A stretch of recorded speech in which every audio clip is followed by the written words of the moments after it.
So.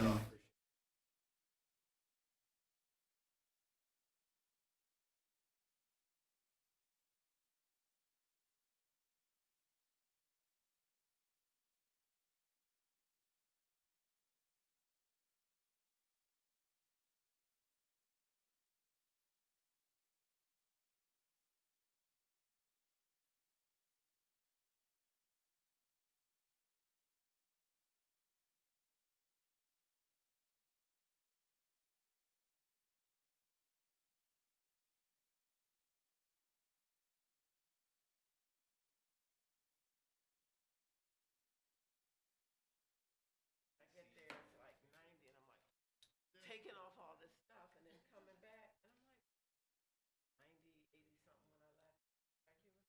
Back here. All I could think about was how I did not pack correctly, and I did not.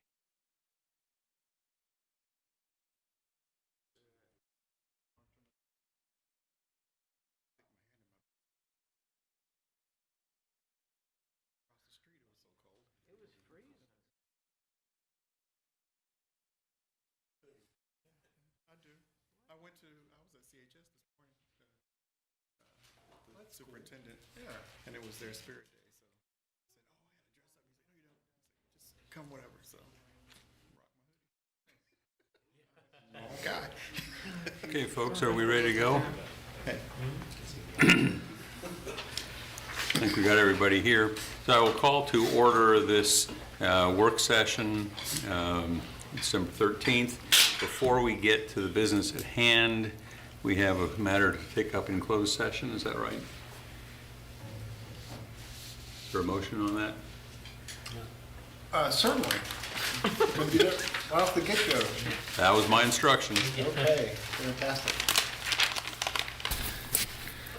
Okay, this is a motion for a city council closed meeting pursuant to section 2.2-3712 of the Code of Virginia. I move that city council close this open meeting and convene a closed meeting as authorized by the Code of Virginia, section 2.2-3711A8, for consultation with the city attorney regarding legal matters requiring the provision of legal advice, specifically legal matters related to the proposed zoning ordinance.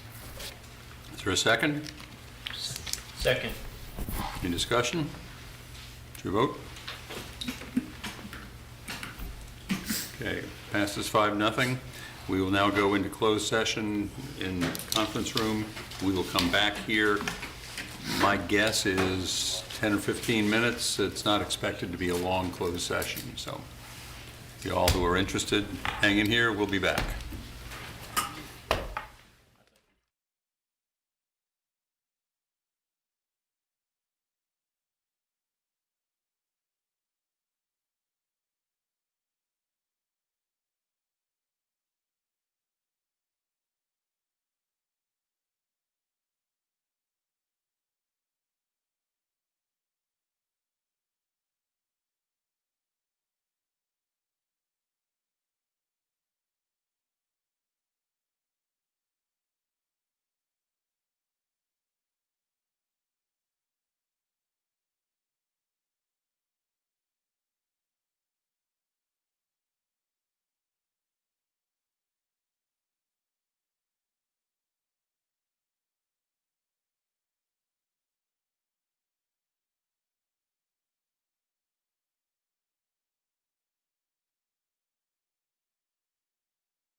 Okay, we ready to get back to order? Why not? We have a motion to read us out of closed session? Yes, I move that this council certify by a recorded vote that to the best of each councilor's knowledge, only public business matters lawfully exempted from the open meeting requirements of the Virginia Freedom of Information Act, and identify that the motion convening the closed meeting were heard, discussed, or considered in the closed meeting. Is there a second to that motion? Second.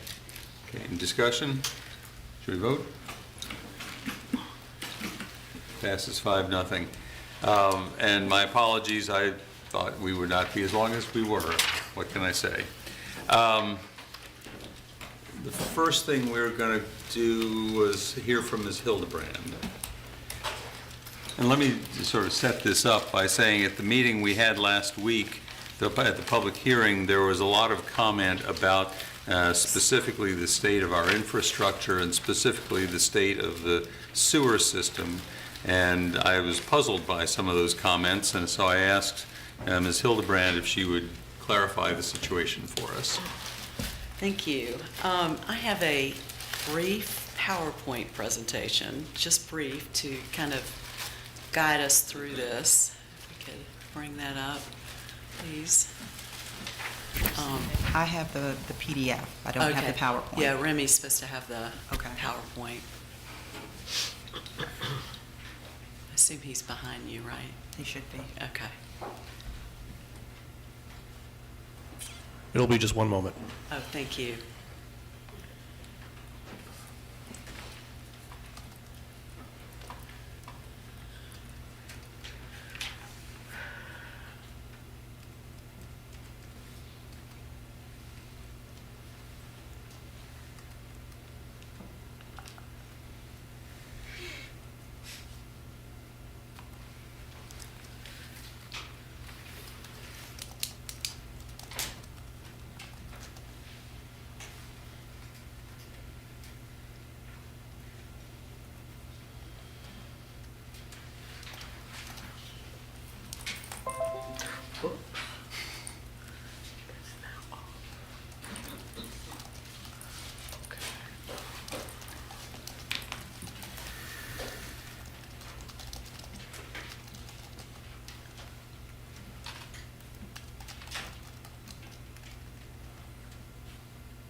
I do have it on a flash drive if that's helpful in my purse.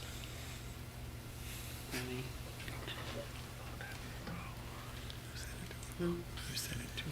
Yeah. Yeah. Yesterday. Do you have the PowerPoint? There we go. Yep. Oh, great. Okay. Thank you.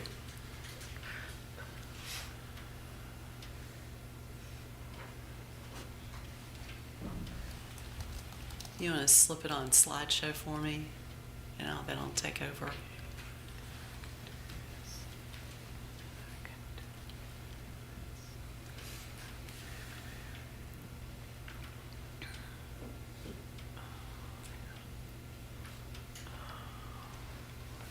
Not sure if it's working. Go ahead.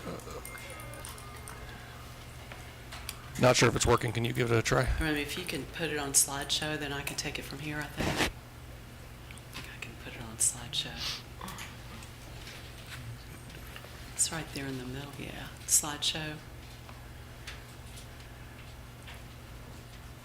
Perfect.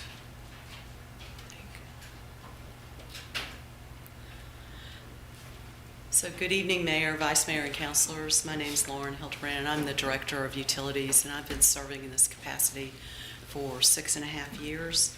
And I'm here to address Council and a little bit about some of the misinformation that's been out there in the community regarding the city's utility infrastructure.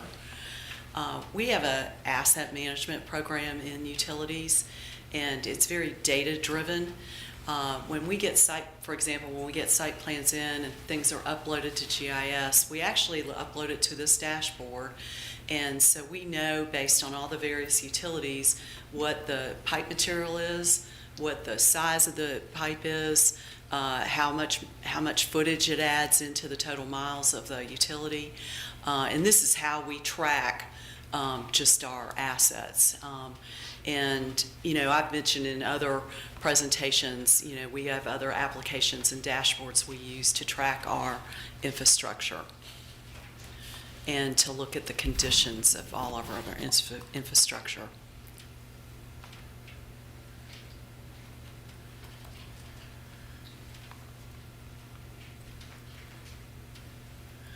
A little bit about existing capacity regarding our city utilities. From a water standpoint, we have a water model that was developed over 10 years ago that we use to improve and look at our infrastructure. It looks at the fire flow that's necessary to give water to our hydrants. It also looks at the potable water that's necessary for all of our customers. And we use this as a tool when we're looking to upgrade any of our infrastructure or replace any of our infrastructure, whether we need to increase the size or loop the system to provide more redundancy. And that's how we use the model. From a sewer standpoint, we actually have flow monitored our entire system. So over the years, you can put flow monitors actually in the sewer system, and it will detect what the capacity still is, what the capacity is being taken up, and what capacity is left. And we've done that in all of our drainage basins, and it generally was for a different purpose, because it was for what infrastructure needed to be improved and where we needed to focus our efforts to eliminate the extraneous water that gets into our sewer systems during rain events. But if you look at the flow monitoring and all the data that we've collected over the years, right now, if you look at the pipe capacity, just from an annular space, generally our sewers, if you look at what the flows are, it's 20% or less is in use right now. And that's a good thing, because typically when you look to improve sewers or upgrade the size of sewers, you'll start looking at it when it's 50%. So we are a long way from looking at capacity of most of our sewers. And then stormwater, we also have a model because storm is related to rain events and intensity of rain, and different storms can occur, and we look to see whether we've got any push points in our stormwater piping system that might need to be improved. And right now we have very adequate capacity within all three of the utilities.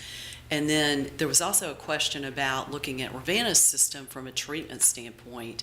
And some of this information was actually conveyed to council when we talked about the water supply plan this past council meeting. But, Ravenna has the water treatment major transmission lines that actually feed the city's distribution lines.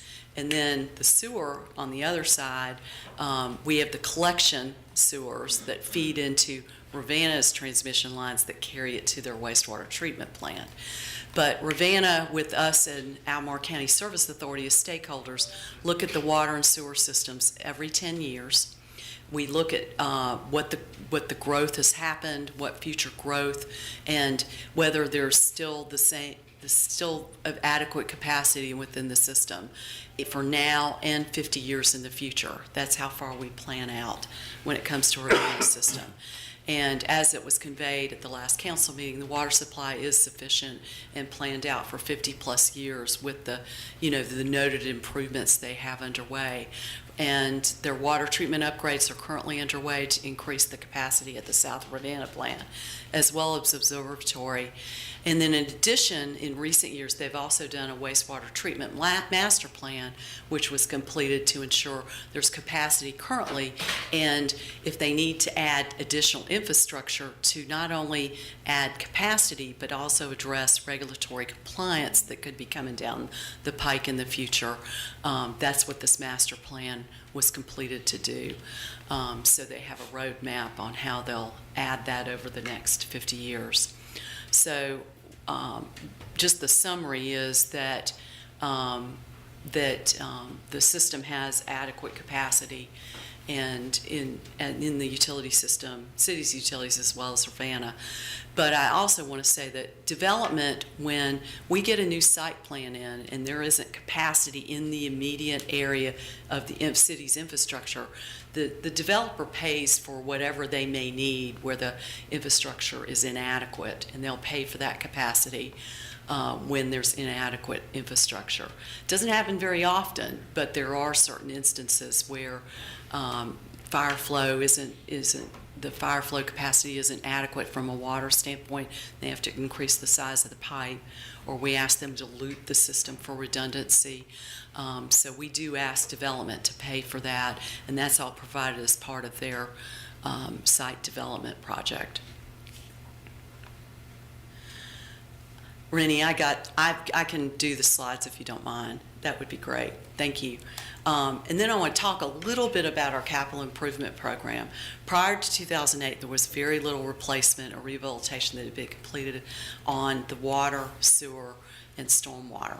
And I've talked about over the years, natural gas, they had the foresight back in the 1990s and 2000s to replace all of those systems except for the one remaining system that we're going to replace in West Main, because we've been fortunate to get a grant, but that's another story. And so we have looked at all of these other systems because there was very little done to the water, storm, or sanitary sewer systems prior to 2008. And we've taken a very aggressive approach to look at those systems. From a water standpoint, we look at various criteria, and a condition assessment is done, and we review that annually. For example, we look at the last year's water main breaks, and if we know, like for example, on Locust Avenue, last year we had 5 major breaks, that's going to move up in the list as far as replacement. And it's a big project, and we do have it planned for the near future. Because it's an old cast iron pipe, and it's aged and it needs to be replaced. And with that said, we've done a lot in our sewer water system, but there's still a lot to do, and we do have a plan to address it. But we take various criteria and look at that, and inputs, and those are evaluated, and they're really kind of rated, and then we've established this priority list. Currently, it's a living document. It's got about 45 projects. We complete about 10 to 20 projects a year, depending on the length of those projects in the water area. So far, over the years, we've replaced about 12.8% of the water system, and we've spent over $30 million. West Main is also a project. We're doing that, is an upcoming project where we're doing that associated with the West Main gas line replacement. We're going to tackle both of those at the same time. Regarding sewer, we've got a little more opportunities with sewer because we can do condition assessment by televising the sewers to see what condition they're in, and then we prioritize those improvements based on what we know is going on with the current system. So far, and we also have a convenience with sewer because we can line the sewer lines. Water lines, we've got to go in and replace them, so it takes a little while. But sewer, we can slip line the terracotta pipe, and it's a liner that goes in the pipe that has structural integrity, and then you can get 50 to 75 years more out of that same pipe. And it's also non-intrusive. You can slip it into manholes, you don't have to dig. And so it's an easy way to do a long-term rehabilitation of your sewers, and it's less money than actually going in and digging them all up. So far, we've replaced or rehabbed 38.5% of the wastewater system, which was a major accomplishment, and we've spent over $33 million. But here again, we've got 2 major projects we've still got to do. Shanks Branch sewer line still needs to be done. It's a project we're coordinating with Urbana Water and Sewer Authority. It goes along McIntyre Road. And upstream of that, we've got the 14th, 15th Street sewer. It's a total city project that needs to be replaced. And those 2 projects have got to happen in the near future. Storm is similar to sewer because they're both gravity. We're able to TV and televise and see what the current conditions are. And we go through the same type of prioritization similar to sewer lines. Here with stormwater, we have a lot of corrugated metal pipe that kind of deteriorates along the bottom that we need to address. It doesn't last very long. We don't allow it to be installed currently in our current standards, but we do have some historical pipe material that needs to be replaced. We've replaced about 11% of the stormwater pipe so far, rehabbed it, spending almost $12 million. And we've got a list of projects that still need to be done. I know with comments recently, it was brought up that Belmont has a lot of issues. And I want to, we did a quick analysis of the Belmont neighborhood. And in Belmont, we have actually replaced 30% of the water lines. And that's in comparison. And that kind of makes sense to me because, Belmont's one of the older neighborhoods. Water lines are probably galvanized and they're old. But we replaced 30% of the water lines in the Belmont neighborhood. And that's compared to citywide, we replaced 12.8% of the water lines citywide. In Belmont, we replaced 46%. We've rehabbed 46% of the sewer lines, and that's in comparison with 38.5% citywide. Storm, we replaced rehabbed 21% of the storm system, citywide 11%. And we also look back at historical data that we keep because we have to keep it. Past 10 years, we've had 6 overflows reported in that area. In the last 10 years? Yes, sir.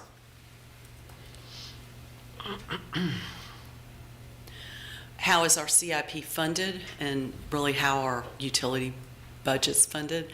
Utility budgets are separate from the general fund and they're not supported by taxes. We bring a rate report to council every June based on our budget and projected revenues. And we're considered enterprise funds. There are 4 utilities, so there are 4 separate enterprise funds. So you guys see the rates associated with those 4 utilities every year.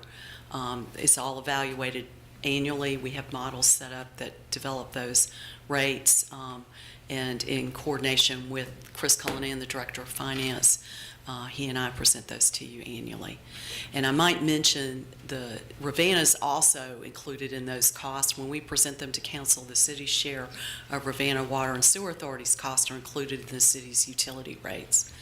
And I might just re-emphasize development pays for capacity when there's inadequate infrastructure. And if council has any questions, I'll be glad to answer them. I have a question. Yes, ma'am.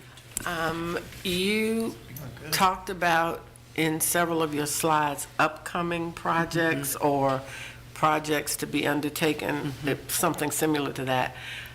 What does that mean? I know that means that those things have to be done, but are you saying these are things that need to happen in the next 12 months, in the next 5 years? You indicated you had received a grant for a portion of the gas lines on West Main Street. Is that something that's happening in 36 months? How do you, those things that you listed are priorities. You were very clear about that. How do you prioritize the priority? So, those each one is kind of specific. Like the gas line project, we're currently in design of that, and we anticipate that will be under construction in the next 18 months. Okay. Locust Avenue, we're actually in design of it. That one will that's a 2-phase project because What does that mean? It means that it's a big project, so we're going to split it into 2 phases. Oh, I see. And and that's generally the plan. We anticipate that will be in construction in the next couple of years. Okay. Because it's in design now.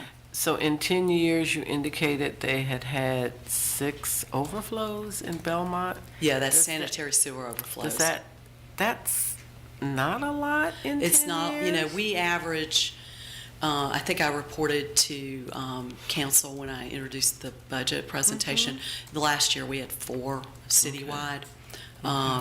We do have a few, but it's interesting you bring this up because I could probably talk a long time about it because back in the day when I got here, we had a lot of overflows. We had hundreds of overflows. We were in consent order, and that's the reason we decided that City Council approved it and allowed us to improve the sewer lines. And we were able to get out of that consent order because of our aggressive methods of rehabbing our current system. And so now we have very minimal overflows that occur. Okay. But your response time is very good, so that kind of balances out. Okay. Thank you. You're welcome. So one question I had, the folks who were complaining last week were basically saying, their argument was, we've got all these terracotta pipes and they're going to fail and we've got to pull them all up and replace them with something. I gather that the preferred solution is to reline them. Mm-hmm. That's correct. And once they're relined, they should be good for another 50 years? Yeah, 50, maybe 75 years. Okay. Yeah. I take it that that's significantly cheaper than digging up the street. Mm-hmm. It is, definitely. It is. But there still is, I mean, I will say, even though we've done 38.5%, the majority of our piping is terracotta. But, people think of terracotta as terracotta pots, easily break. It's a good product. I mean, there was a lot of it installed across this country. And it's almost, I remember some person I used to deal with back in the day that, until you dig it up, it's a pretty good pipe until and something happens to it, and then you've got to do something with it. Usually terracotta, it'll be susceptible to root intrusion, and that's the reason we line it. Okay.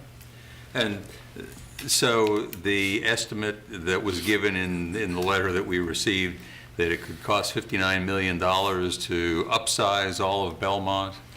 Do you know of any reason? Let's assume for the moment that in the next 25 years, Charlottesville's population increases by 20,000 people. Mm-hmm. That's what the number we've talked about. Is that going to cause any reason to be concerned about a need to upsize anything in the sewer system?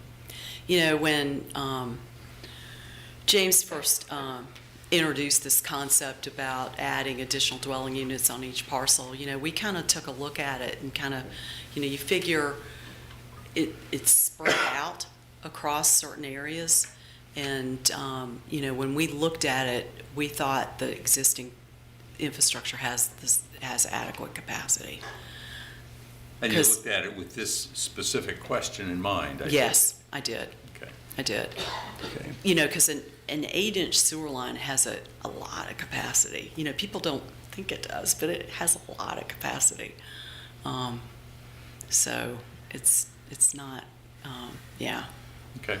And then just to be clear about something else, one of the other complaints that they were making was that this is going to cause our property taxes to go through the roof. And you made the point that the money, if anything is to be spent in this, it's going to be coming not out of property taxes, not out of general fund revenues, but out of the revenues that you get from administering the utilities. That's correct. That's correct. As well as the fees that developers would have to pay to actually do Yes. their projects. That's right. Yeah, we have a Connection. facility fee that they're assessed if they increase the meter size. Consequently, you add additional flow into it, and that's the facility fee. That's correct. Thank you. You're welcome. Thank you. I appreciate the ability to get the real facts out there. Next, Mr. Freeze, lead us into the next phase. Good evening, Mayor Snook, members of council. My name is James Freese, Director of Neighborhood Development Services. We've heard of you. Yeah, Yes. I think we've spoken. I don't know. And on that note, I actually want to say congratulations as to have gotten this far in the process. We continue to make progress. On behalf of staff, I want to thank you all for your attention and your diligence and your hard work on this project. We're right back at you. Yeah, over the course of however many months we've been at it, so. I have a quick handout here.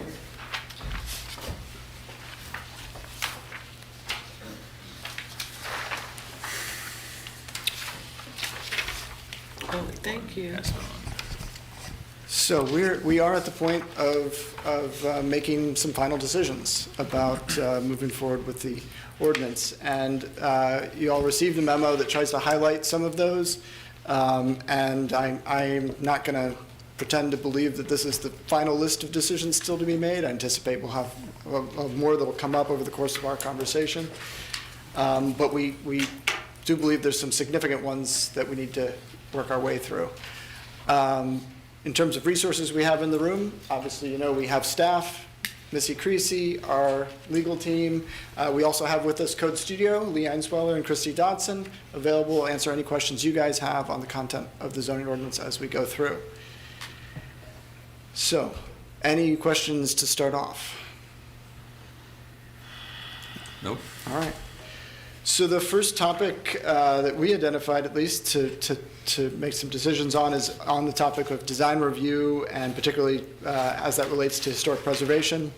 I think we all know and recognize that historic preservation is a strong value within the city of Charlottesville, has been for a number of years, and we devote a great deal of ordinance space to the issue of historic preservation. Is this in your email? This is The memo that the memo that Was that passed out arrived as either well? earlier today or, Oh. I guess, earlier today. The memo that he sent, it says Got it. amendments to the The 8-pager, Yeah. or advertised. 6-pager plus a couple of maps. Do you have Yes. it? Okay, all right. Thank you, So, Lauren. and we know that, you know, one of the challenges we face is that many of the places that make a lot of sense for the purposes of new development to happen also are places where we significantly want to see historic preservation. Most prominently of those is probably downtown itself. So we know that design review is one of those challenges in the development review process. It's balanced against the values and benefits we see from historic preservation. One of the things we can do to address that challenge, the costs of design review, is to make our ordinance as predictable as we can make it, both in the terms of the ordinance and in terms of the guidelines that we have. And we've talked about updating those guidelines over the course of the next period of time. One of the concerns that's been raised is that the ordinance does not provide sufficient parameters for the BAR, or for that matter, the ECRB, in their review. So in the memo you received, we propose some additional parameters for your consideration. Now, really, the options that are available to you are to go with what's in the ordinance today, or in the proposed ordinance today, which, you know, clearly states that the BAR has the ability to reduce massing, height, those being some of kind of the critical issues, consistent with their adopted guidelines, consistent with the comprehensive plan, and something that's always been the case. The BAR takes into account the cost of those types of conditions when they are deliberating on what to impose on a project. But there's some further parameters that we've proposed that deal with, first, along the downtown mall, saying the BAR may limit story height to within 2 stories of the prevailing story height of the, you could put, we said in the area, but that could be the block. There's options there, and we're open to those. Then in all other areas subject to review by the BAR, they may reduce the allowed height by not more than 2 stories, and then ultimately the BAR may require step backs of up to 20 feet. Now, you all got a message from Preservation Piedmont that suggested 25 feet. We're happy to accept that as a friendly amendment. 25 feet does reflect what the existing requirement is in the downtown district on kind of the primary streets. Just to be clear, a step back of 20 feet, does that mean 20 horizontal feet or 20 vertical feet? 20 horizontal. So that is basically going up a certain height. Usually when the BAR is considering this, they're looking at getting, you know, above that historic facade, that historic character area, if you will, and then stepping back to distinguish kind of the new height from the existing structure. So that would be working out to like 2 or 3 stories up, and then you Usually. step back. Yep. So I can pause there and see if there's any questions or thoughts on that. Again, the options are we go with what we have, or we go with something that provides a little more constraint. You can see we've been more generous to what the BAR is allowed to do downtown, given the prominence of When you s- downtown in So particular. when you say what we have, you mean what's currently currently proposed- law or currently in the proposal? In the currently proposed, yeah. Much of which reflects, there's very little that's changed between the current city ordinance and what's proposed at this time. So, number one, along the downtown mall, the BAR may limit story height to within 2 stories of the prevailing story height of the area. With the current,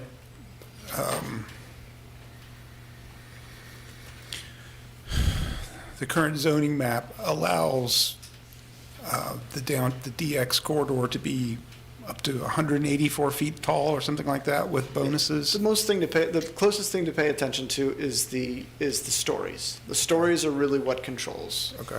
And so the stories are 10, and then the bonus for affordable housing can take you up to 13. 13? Yeah, and that's where that 184 comes in at the 13. So So there's, what are the current, what's the current stories now? I'm sorry. Current stories on the downtown? Sorry.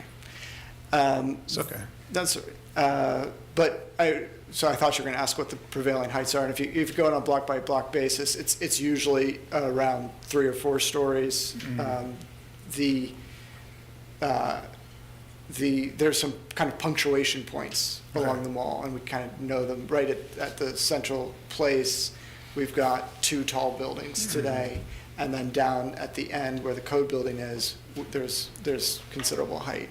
And so this, in effect, this kind of reinforces that pattern. And so the 13, and the complaint that I've heard about the 13 stories is equal to 184 feet nominally? Is that Yeah. what people are claiming? Well, so again, the story height is what we're paying attention to. The height in feet is really there to create room to create flexibility in how a story is configured. I always like to say that the developers rent floor space, they don't rent wall space. So generally, they look to keep their story heights at the minimum necessary to serve the use that they're building for. So that tends to be floor to floor around 9 feet, maybe 10 feet for residential, 12 to 14 if you're doing office space. But your first floor might have a retail use in it. Modern retail uses might be as much as 20 feet floor to floor.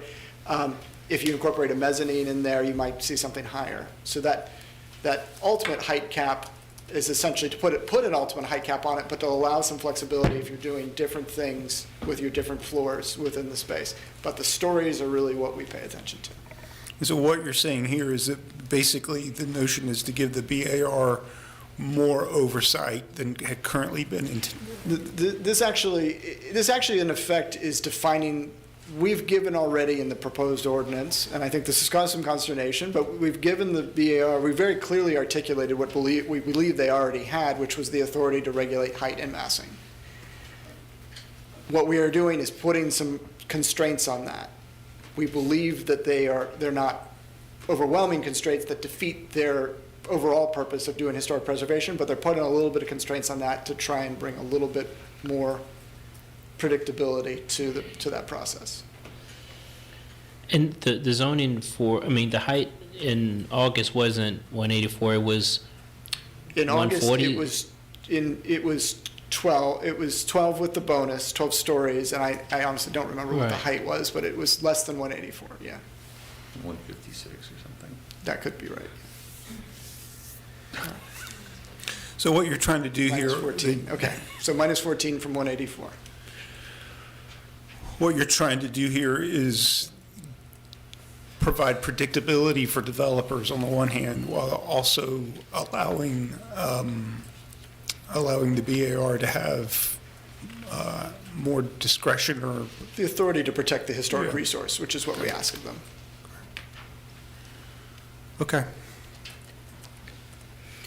So another question was the setbacks recommended by Preservation Piedmont is 25. 25, yeah. So you want some guidance from us on that? Is Or that- if you agree that 25 is an appropriate amount for them to be allowed to require a step back. And you said that your department could agree with that Yes. 25? Yeah. I mean, do you see any substantive difference really between 20 and 25? It's just recognizing that the existing ordinance had 25, Uh-huh. which is what we were aiming for, but in the course of putting this together over the last little bit, Well, we had at least one project recently where the step backs were seen to be sort of oppressive, that they were going to get in the way of a good design. and that's ultimately why the Planning Commission made the decision to pull them out of the ordinance as a strict requirement, which is what led you guys down the path of having to do a special permit amendment when that was modified to something that the BAR has the flexibility to impose or not. So all we're doing here is saying that there's a limit to the depth to which they can require it, but they have flexibility. They can say, in this instance, 20 feet is sufficient, 10 feet is sufficient. Or as the existing ordinance on side streets had a 5-foot step back. The BAR could concur or not on a side street with that So previous. may require a step back of up to some sort of maximum number. Yeah, right. One of the concerns, I confess, I thought that there had been a decision made that is, my memory is apparently wrong, that one of the things that folks were concerned about was not creating the Grand Canyon on East Main Street and not allowing a lot of height directly on East Main Street. In other words, how can you think about having trees on the mall if the sun doesn't get to the trees? How can you think about having a pedestrian mall and all of that when it feels like you're at the bottom of a canyon? I had thought that we had agreed at some point, or somebody had agreed, I know it didn't come to council at that point, so it wasn't us, that there would be some different limit perhaps for buildings directly on the mall as opposed to removed from the mall by the other end of the block or something. Am I misremembering? I guess, are we thinking of a planning commission conversation? I don't remember now a at this scenario point. where the planning commission went in that direction. Now, certainly possible to do that. I mean, if one were to take, I just expressed a moment ago that the notion that what this does is in some respects allows the BAR, as they deem appropriate to do so in their deliberations on protecting the historic resource, to essentially mimic kind of the punctuation points we see on the downtown mall map. Now, one could also attempt to do that in the base zoning, right? You could drop the zoning on the corridor, but I would still suggest that the places where we see tall buildings today remain locations that are appropriate for tall buildings. So you might do a finer grain on your zoning districts along the mall. So is the tallest building on the mall then the old Miller and Rhodes building? I'm not sure which one is the tallest building. Yeah, I hear somebody saying Wells Fargo. Wells Fargo is the Okay. tallest building, yeah. That's not on the mall. But I think you're right, Wells Fargo, it may be 101. I know for a long time that the height of the Monticello Hotel was moved around to say that was the tallest building we could have, so. Okay.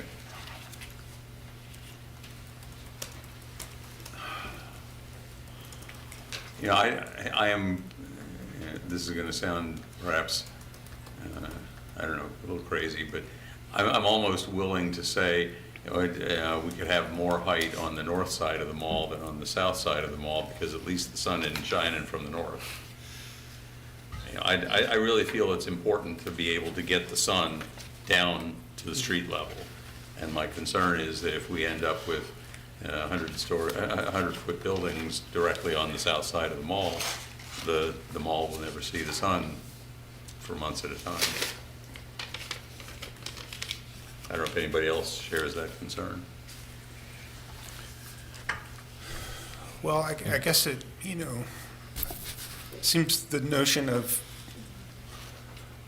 I don't know, maybe this is crazy on my part, but these iconic buildings we have along the mall, them being demoed to make way for something enormous seems unlikely. I don't know, I'm sure others would disagree with that, but Laura, what were you saying again about the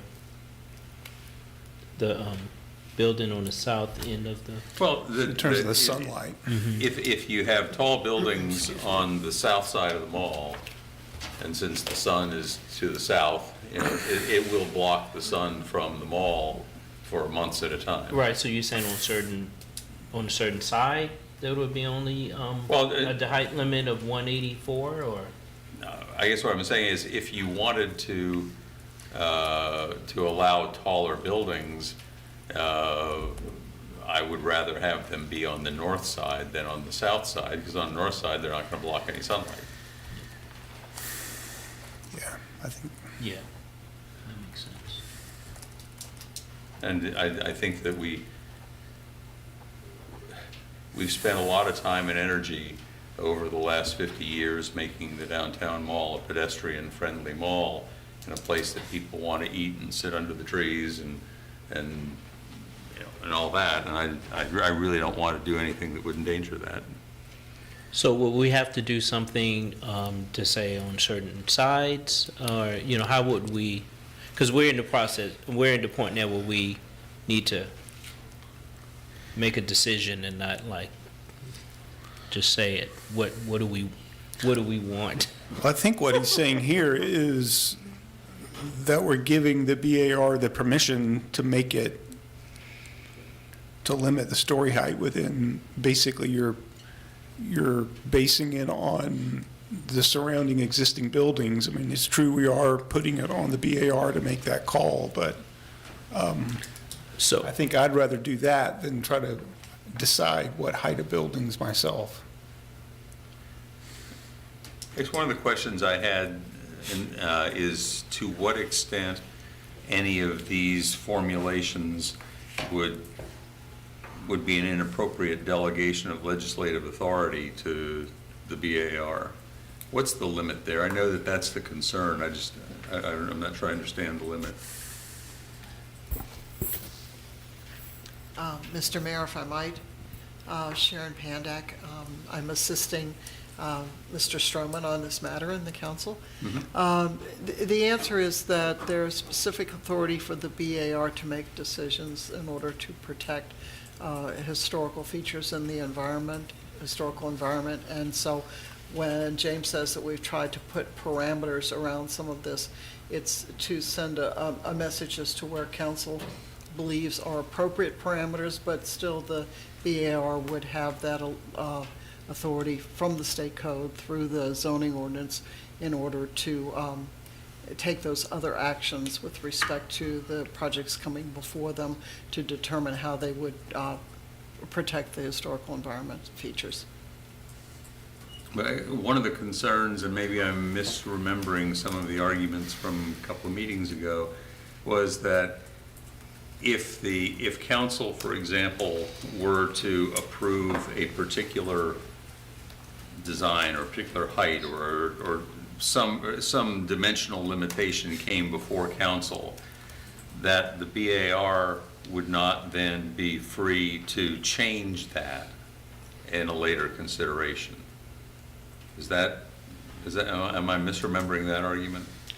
I remember something in that regard. Let me say that the structure of what is being presented to you is to provide the BAR the authority that it has under the state code, as well as a delegation of authority through the zoning ordinance to them to both come before you with guidelines which you will approve, and then also to make decisions with respect to specific projects in issuing their certificates of appropriateness.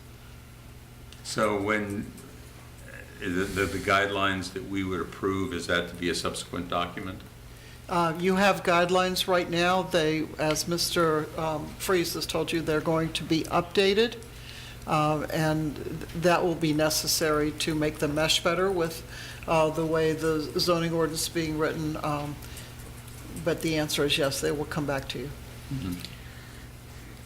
I want to, it seems like there's two aspects to the question you're asking. One is very clearly, the BAR cannot approve a project to exceed the dimensional standard. So in the simplest case, the BAR could not approve a taller building than what's allowed under zoning. The second question I believe you're asking is where city council has granted a special exception. So I'm going to use that as an example. Right. Again, we'll continue to use height as an example because it's easy. So where the city council might have granted a special exception to allow a specific height, can the BAR then, in their review, reduce that? I think that's the question you're asking. That is one of the quotes, yes. And I think, Mr. Mayor, that hypothetical would be one in which if the city council did specifically make that decision, then I think the BAR might well be determined not to have the authority to reduce that further. That's for a specific project. For a specific Yeah. project, yes. But what's here is perfectly legal. I mean, what's here is, I think, fine. As I said, Mr. Mayor, in response to Councilor Pinkston, our goal has been to construct a structure here that is consistent with state law and with the authority that you can give the BAR as well as that which the BAR has independently under state code. Okay. So really, this comes down, do we feel like we should try to come up with a max limit of the heights of buildings? Or do we turn this over to the BAR to manage given this criterion? I'm inclined to do the latter.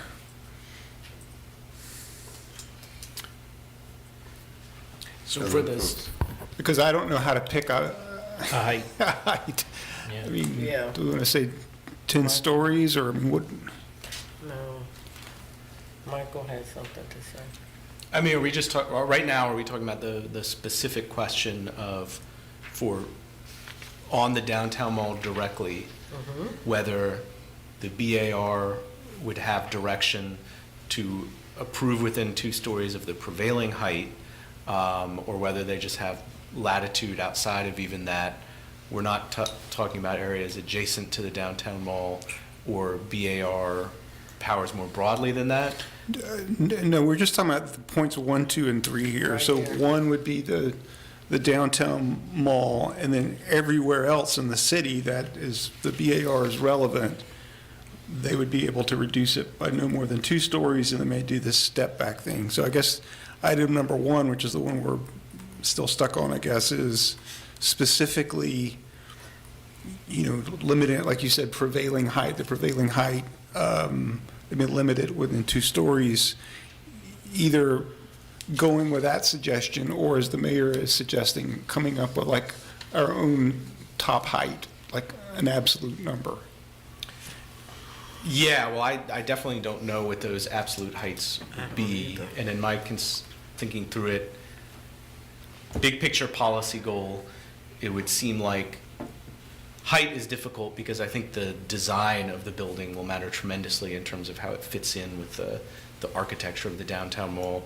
I guess for point number 1, I guess I would be inclined to support the BAR may limit story height within 2 stories of the prevailing story height of the area, and just generally erring on the side of the BAR having broad latitude to make a decision in terms of what's appropriate.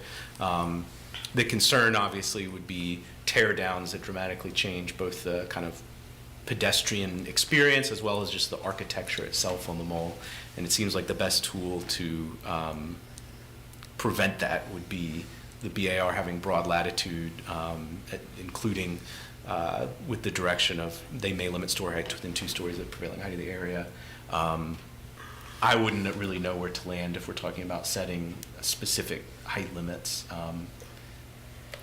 I guess I'm open to that conversation, but I have no idea how we would determine what is best. What guidance to give the BAR?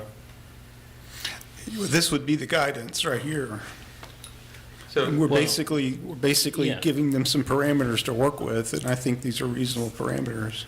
It's, trying to strike the balance between having predictability and also some flexibility. Yeah.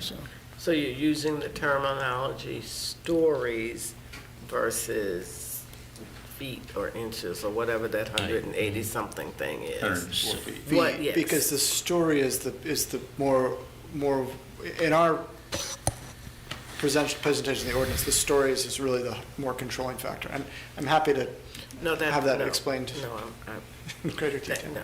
Okay. Yes, I understand. You recommended stories versus this, whatever, height, whatever, that 180, whatever, feet, inches, whatever, it doesn't matter. There's a reason that you have proposed 1, 2, and 3. Right. Based on what you have said, and you are saying that Preservation Piedmont said 25 versus the 20, but your department and all of the people that have done all of the things that they have done can agree with the 25. And you're asking us now, which of the 3 do we prefer, or do we prefer all 3? All 3. Okay. And let me just clarify one thing. I'm not saying that the BAR would not be able to regulate absolute height. I'm just saying that the stories is the Right. real controlling I factor, and that's understand. why we talk about that, but they also would be able to regulate height. You have done stories so that I can understand. So we all can. Well, you're speaking regular language versus computer ease. Stories is regular. The other is like computer language that So- we don't understand. Yeah, I think I can go with your Your recommendations. yes. I'm good with that. So I think we're at the point, can everyone chime in so we, staff, and we can get some guidance? I have to say, I am uneasy about something that would, on its face, permit a building of 184 feet on the downtown mall. One of the things that I've been concerned about, that I gather other folks who are involved in the field are not, has been the notion of having a very tall building rise straight out of the sidewalk. On the other hand, I have also said that I am more concerned about that problem in other areas and less concerned about it in the downtown area. Downtowns are, that's what happens in downtown areas. I'm a little uneasy about it simply because I have a hard time imagining a 184-foot building in downtown Charlottesville, but if we've got the authority, it'll give the BAR the authority to limit story height to within, okay, and maybe this is something I'm not understanding, may limit story height to within 2 stories of the prevailing story height. Of the So area. that's not or- foot, it's that Or of the feet. block. We've been focused on stories again, because that's the controlling Yeah. factor. If you go down the mall today, there's buildings of varying heights, but of the same number of stories. Mhm. I mean, that's kind of what we're trying to allow to continue by talking about stories rather than height. But and it could be prevailing block, the story height of the prevailing block also works well. Yeah. And actually probably works better to reinforce that pattern I was talking about, where we have, again, I call them punctuation points, but places where there's higher, taller buildings. I mean, it's distinctive along the mall that there are places where the higher buildings and they're not. Right. And Lord, 184 seems a lot too. And then I came in here with that notion as well, but I feel better that we have the BAR to kind of take a look at that, kind of look what's in the adjacent area of the building. That gives me great comfort or ease that concern. So if we're looking at, I gather paragraph 2 would mean that if you had a building, let's say on Water Street, you could, and you came in, you wanted to build it to 184 feet, and what's that, 13 stories, is that what we said, 13? With the bonus, yeah. Yeah, that the BAR could reduce it by up to 2 stories, so it could be reduced to 11 stories, but not changing the feet. Well, no, they always have the ability to change the fee. BAR does? Yeah, BAR does. Oh. But the stories are the controlling Okay. factor. Well, that's something we work out at the guideline stage, I would imagine. Yeah. Yeah. Okay, uneasily, I'm fine with it. Oh, and for the 3 bullet points, point 1, I'm good with. Point 3 with the friendly amendment for 25 feet, I'm fine with. For point 2, I don't know if we need to limit their discretion in that way, in terms of saying, they may reduce the allowed height by not more than 2 stories. I'm comfortable giving them broader latitude, but that's just where I am. Yeah, yeah. So they may say, in this particular case, it may need to be 4 feet or 3, not feet, stories. Correct, and also recognizing that it's a process that, if appealed, will come to city council as well. Yeah. Do you see any issues with that? Well, I guess I'd just point out that if you take out that parameter entirely, I'm not sure what's the point of having the parameter for the downtown mall. Might as well give them full latitude on the downtown mall as well. So That they can review it, yeah. yeah, but I mean, right. Just kind of, this Right- kind of Right gives now, them. where our starting point is, they can do it, they can regulate height as much as they want to. And this is hemming them in a little bit. We've given them more latitude on the downtown mall, given the value of the downtown mall, less latitude in other historic districts. Now, if you want to increase the number from 2 to something greater, or have us take a different approach in other districts, we're happy to. We could mirror the first one and simply say it's the same standard elsewhere, but we put the onus on the downtown mall over other districts. But the point of 2, I guess, if I put on the hat of people who, are advocating for more density, is they might be concerned, and also the notion of trying to give developers some level of constancy in terms of their planning. If they go into something and then you get a BAR that's, I don't know, there's some issue that comes up there's some conflict or whatever, and they say, oh, you can't do your 8-story building, you got to make it 4 because of whatever reason, then I can see not having this in makes it opens it up to more. I'm going in with no idea as to what I could, potentially no idea. Now, the guidelines are supposed to be there to provide some direction in that area as well, but yeah, I'm kind of going in not knowing where I could end up, whereas knowing it's 2 stories means that I can at least game out some different scenarios and anticipate what it means if I lose 2 stories as opposed to what I'm proposing. The other thing is, when we looked at most of the districts, 2 stories was kind of within the realm of what the BAR considers today. The BAR has within their guidelines the notion that height should be no more than 200% of the existing, and since most of our, there isn't, with a handful of exceptions, most of our proposed zoning and historic districts aren't dramatically different in terms of height.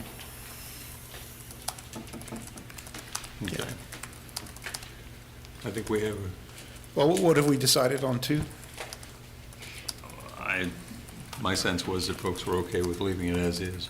I'm not sure Michael is. Yeah. I understand why it's in there, and I would support leaving 2 in. The number and 4 stories. Yeah, again, if no one else agrees, that's fine. Again, I'm fine with points 1 and 3. I just err towards giving, because my understanding is the current status quo today would be the BAR's authority, as it relates to point 2 in the recommendations, doesn't have that restriction. I don't know how, realistically, I don't know how often it will be invoked, but I'm more comfortable erring on the side of more latitude in terms of what they're able to do there, but as it relates to point 2 for areas outside of the downtown mall. I favor keeping it as you have, because I feel like it gives more consistency to people trying to build things. More clarity, I guess. That's sort of my thinking, too. How do others feel? I think you got 4 out of 5. Okay. All right. Okay. So the next item we talked about here is the entrance corridor review. Now, in the case of the entrance corridor review, it's different from the BAR review. The criteria established in the proposed ordinance very clearly says that the ECRB is looking at what we call kind of like the skin issues, architecture, materials, color, you know, a little bit of you know, facade differentiation. They don't currently have authority around issues of massing. And this was a topic of conversation, so we want to just present that on the issue of entrance corridors, building off of the conversation you all had last time, we kind of see three options. One is requiring a step back after 5 stories.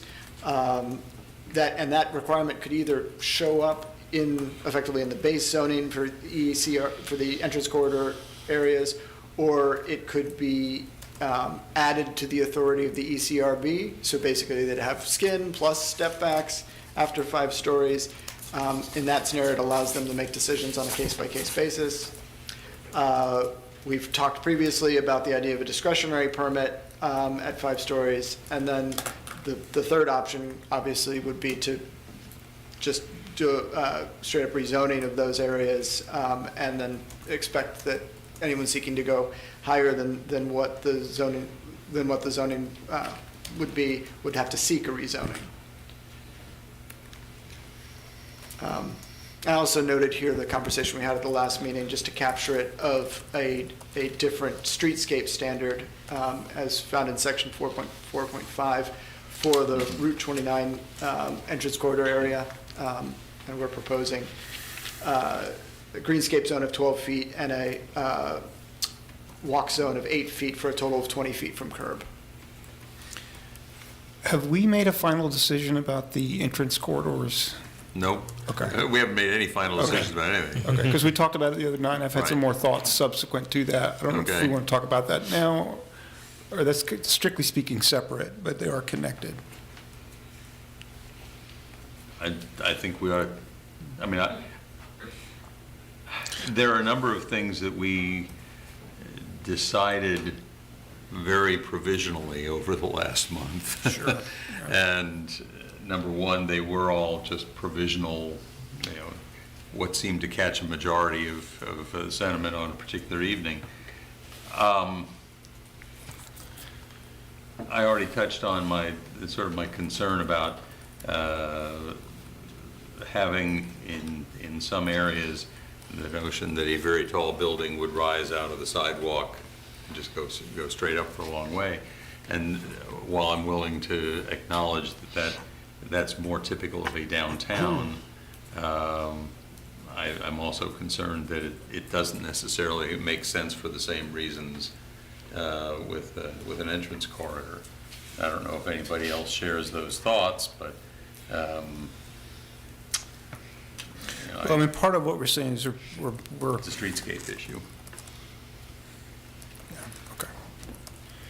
Your concern is coming into town where there's 250 East, West, Well, 29, that it's actually a broader concern that we've had to focus on the entrance corridors just because of the decisions we've been discussing recently. I'll give you an example. As I said in a meeting, one of the meetings recently, I'm fine with the notion of a 10-story building, like the NX 10 to 13 stories, in the area designated as a Barrett's Road Shopping Center, in part because you can put it in sort of back in the corner, or not in the corner, but it's sort of the middle of the shopping center, so that it's not immediately on the street. And I think that if you are trying to put that building of that size immediately on the street, it affects the quality of the street, and it affects the quality of the street as an entrance corridor that we're trying to specifically in the ordinance make attractive to tourists. And so, yes, I think that is something that's different for entrance corridors. But I also think that the same logic of having a sense that you're in a city that feels more accessible, that there may be, that if we have a system or a set of guidelines or rules that in some cases actually require building to the edge, that minimize the amount of a setback that is permitted, that we create a different streetscape as a consequence. And it's not necessarily a streetscape that we like. So, and I was thinking about that, you know, I'm trying to think where you enter the city, where along those corridors where it might be a pedestrian, most of them are, you know, you're in your car, so I don't see, you know, big buildings or as kind of being intimidating or uninviting. Most of the time you're in your car. That's what I'm just thinking of generally, so, I mean, I can't think of a specific example from some other city that I have in mind, perhaps because I can't think of a city where you go from, you know, a two-story house to a 10-story building right on the side of the road, just boom like that. I can't think of an example that I've ever seen, but it seems to me like it would be a rather Well, if we look at, intimidating thing. if you look at the overlay map on the interactive, the areas that are called entrance, you've got Fifth Street, goes all the way up basically to Cherry. You've got Avon, Monticello, East High is considered entrance corridor, Long Street, and then 29, JPA, and then Fontaine. I mean, we're talking about a large part of the city in terms of, you know, areas that would be prime location to build stuff, that we're sort of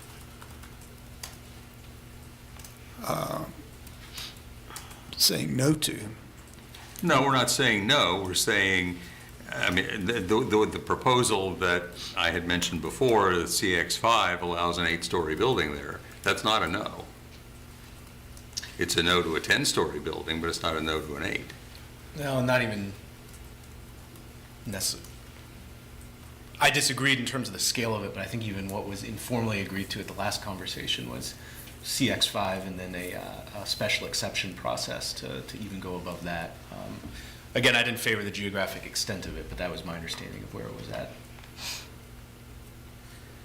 Well, that's true. We did talk about an SUP, and frankly, as I thought about it more, I thought that doesn't make a lot of sense since CX-5 has built into it a circumstance for going up to 8 stories. So, anyway. So if it were at 8 stories, you wouldn't need the CX-5, is that what you're saying? What I'm saying is that within CX-5, you would have the ability to go to 8 stories if you had affordable housing in there. Okay. So then there So would I've got be, so then CX there would be no need for a SUP. So I've got CX-5 going up to 7.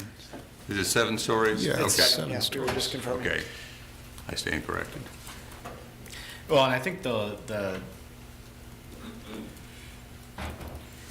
an example of maybe the bigger policy concern is, like, say, an area on Barracks, which is an entrance corridor, which there's both no large areas of that don't have residential housing. There's a lot of infill development to be done. That designation, a lot of those designations, I think, were NX 10. So if you drop to CX 5 with no process to allow for infill development going up to like the NX 10 intensity, that is an area where there's a very significant restriction in terms of what's possible. So I think that, and this is our last conversation at the last work session, but. My memory of the last conversation, and obviously feel free to correct me, was that you all had decided in your last conversation to exclude Route 29, which Yes. I interpreted it as well. The Route 29 entrance corridor district runs from Ivy to the city line, and then it includes, as a separate district, Barracks to Meadow Creek. And that, but I laid out in the memo what I thought we meant by the Route 29 area, and so I included Barracks, hydraulic. Whatever you put and in here, 29. I was thinking, yes, that accurately states it. Yeah, great. So the question really is about, if we narrow in on it, JPA has an allowance to go above 5 right now. at key intersections. Otherwise, it's already at 5. Fifth Street down, the shopping center down at the entrance goes higher than 5. Brian, you have the interactive map up?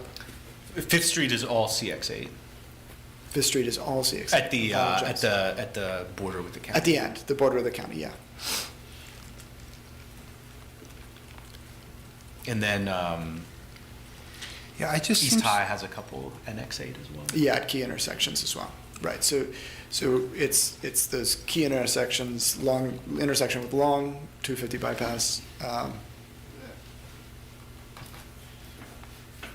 I don't know. I mean, I get the point, Lord, you're making about not having guard towers or whatever, but to me, the opposite perspective would be maybe, makes more sense to build things out at, I don't know, the Fifth Street where it comes close to the interstate seems like a good place to build some tall buildings to me. Down Fifth Street, up Fifth Street as it goes into town seems like a reasonable place to build. Of course, we're not really asking anything too tall on Fifth Street going up towards Cherry. It's really right down there near the interstate. Woodman's, yeah. You're going to have a 10-story building on top of the Taco Bell? It doesn't bother me. It really doesn't. Yeah. Most of that is vehicular traffic. I work down there, so it's a few pedestrians, not a lot of foot traffic. I know we want to change that, but Yeah, and as we discussed last time, I guess I definitely agree in terms of if you're looking at areas for the highest height and density that areas at the end of Fifth, particularly where there's not a lot of existing housing, barracks make the most sense. To me, I guess maybe the real relevant policy question for us to decide on is to what extent we want any discretionary processes that remain.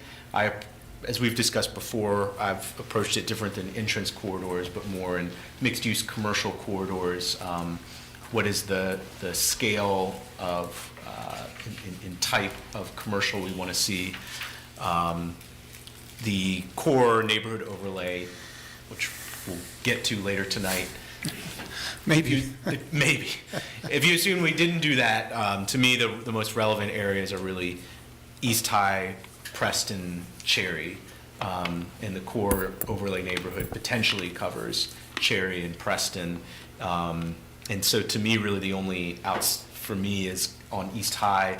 One, the areas where there's some CX8, do we consider that in alignment with the urban Rivanna River corridor plan, as well as for that entire corridor, is what we envision basically the scale of West Main Street in terms of how it develops, both for alignment with the urban Rivanna River corridor plan, as well as just kind of the infrastructure there. That's where we're going to go. To me, those would be the areas where the biggest question is if we want a discretionary process to go to a higher height. But I definitely think that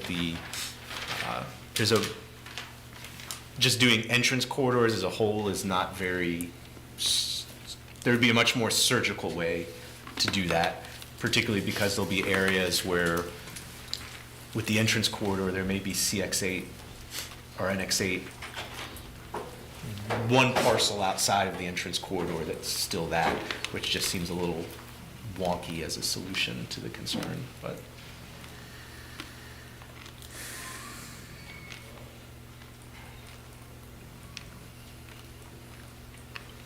I mean, what are you thinking, Lloyd? This was your idea that you had brought up last work session.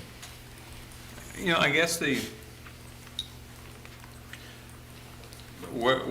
thought about it a lot over the last couple of weeks as we've been running around on these kinds of issues. And I guess where I come out is that it's the combination of the height and the lack of any kind of setbacks that affects the streetscape, that even in a place like 29 North, like Fifth Street Extended, I still think we need to have some sense of a streetscape. And I don't think that something that allows, much less encourages, building to the margins in a place like that is a particularly good idea. And maybe the answer is not to say nothing over CX5. Maybe the answer is to have some additional streetscape considerations similar to what's being proposed for 29 North. Maybe that's the better solution. It's a pretty intensive, I mean, I can see that width working up 29 North, but I can't see that width working, and I could see it maybe working down at Fifth. I don't know that I could see it working on Long Street, though, or East High. I mean, that's like a 20-foot. Yeah. Well, Long Street's is going to be a hard one to figure out anyway. What are we requiring there now in terms of streetscapes, and what would be required? I suspect Long 11 Street feet. is, yeah, going to be at 11 feet. Well, do you know what type of street type that is? Oh, no, we're not asking about the old code, we're asking about what street type it is. What street and type it what is, streetscape- what it would be. You guys, Long Street, which is, it's the 250 250, bypass. right? Yeah. 250 bypass. It's probably the highest level, actually. Yeah, it's got to be a 15-foot, right? It's not just on the street typology map?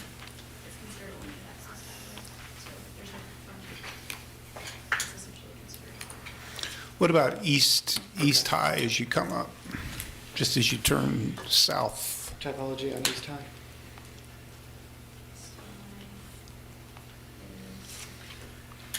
I guess it's in here somewhere. It's mixed use B, so that's, sorry, you gotta have both pages open.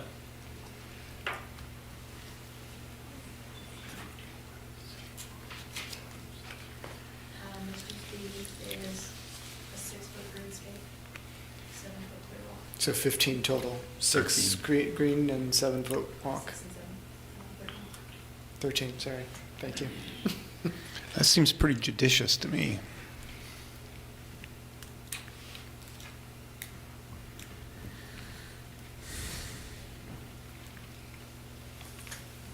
I don't know, I may well get outvoted. Wouldn't be the first time. Yeah. So I think Michael had identified some streets that seem reasonable, so. Yeah, so I guess when we get to the core neighborhood overlay, 2 of them were covered. The only other one is really just one side of East High, and whether we think that's in alignment with the urban Riverina River corridor plan. I think there's 2 parcels. The parcel itself goes up to the river. Those are CX8. Again, I don't know how much of that parcel is developable up to that point, but the parcel itself goes right up to the river. And then the rest on the river side are CX5. I know we have the urban Riverina River corridor plan. Obviously, the city recently made a large acquisition adjacent to there. That plan called for creating a special zoning district for that plan. And the question is, do we feel, particularly on the side of the street that's adjacent to the river, is that in alignment with our comp plan goals there? I question whether it really is. So you're saying just as you come across, as you're going west on Long and can turn left again at East High, this one parcel that's right there and 2 parcels. Yeah, The Dodger brown. Brothers. I mean, do we want to just call that park? Is that what you're saying? It's a body shop now. I'm saying to your point relative to the Ravenna. Oh, I think it's not just one parcel. It's the side of the street that's closer to the river. to me, the question is that higher by right intensity in alignment, again, with the Urban Rivanna River Corridor Plan, or would we prefer something where the by right allowances is similar to present conditions under current zoning, perhaps with a special exception process? I don't know. I just think particularly for that side of the street looking, it just seems a little odd that part of our comp plan has become a major priority, and yet our zoning hasn't really considered any of that directly adjacent to the river. So at the intersection that I was talking about, that is CX8, and then the rest of the parcels going up or down, whatever, East High or CX5. Correct. Okay. Yeah, I mean, to your point about the river, it is interesting. We just bought all this land, and right there at the upper quadrant there, we're saying you could build a CX8 building there.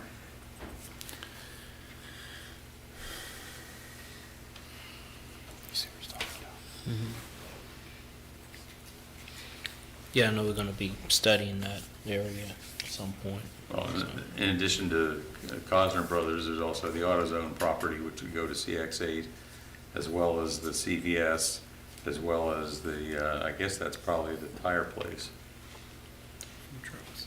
We would all go to CX8, and then the So I car guess the wash would go to streets that work CX5. typologies, what drove those numbers? Yeah, there was identification. If you go all the way back to the comp plan basically said this area should go up to a certain height and then a greater height at key intersections. So we identified those key intersections and put them at CX8. I just see a conflict with the Urban Rivanna River Corridor Plan part of our comp plan. I guess I just need to go back and understand what aspect of the Rivanna plan speaks to building height. I don't think it does. I don't think it does specifically. I will note that the zoning of the parcels, except for right at that intersection, are in the lower intensity zonings. And right now, they're higher. What do you mean right now they're higher? The zoning classification of the property that was just acquired is higher. This is less intense than that. Oh, I see. Which is one of the very few areas in the city where that occurred.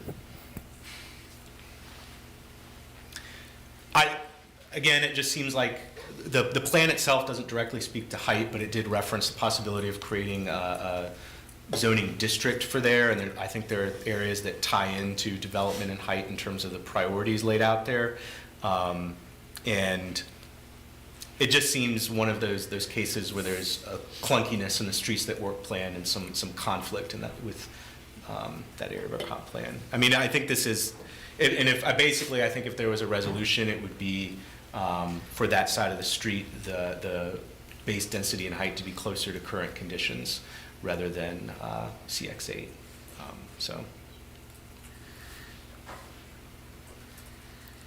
Well, it's CX5, most of it now. It's CX8 up at the intersection.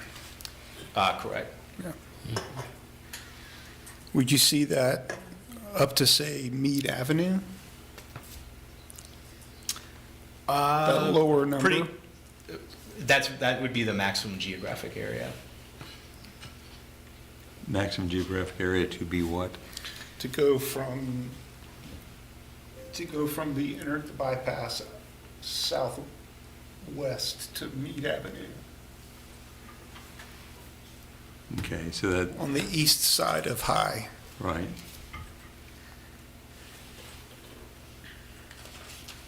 So that is presently proposed to be CX5? CX5 and CX8 up at the actual CX8 is corner. Connors, yeah.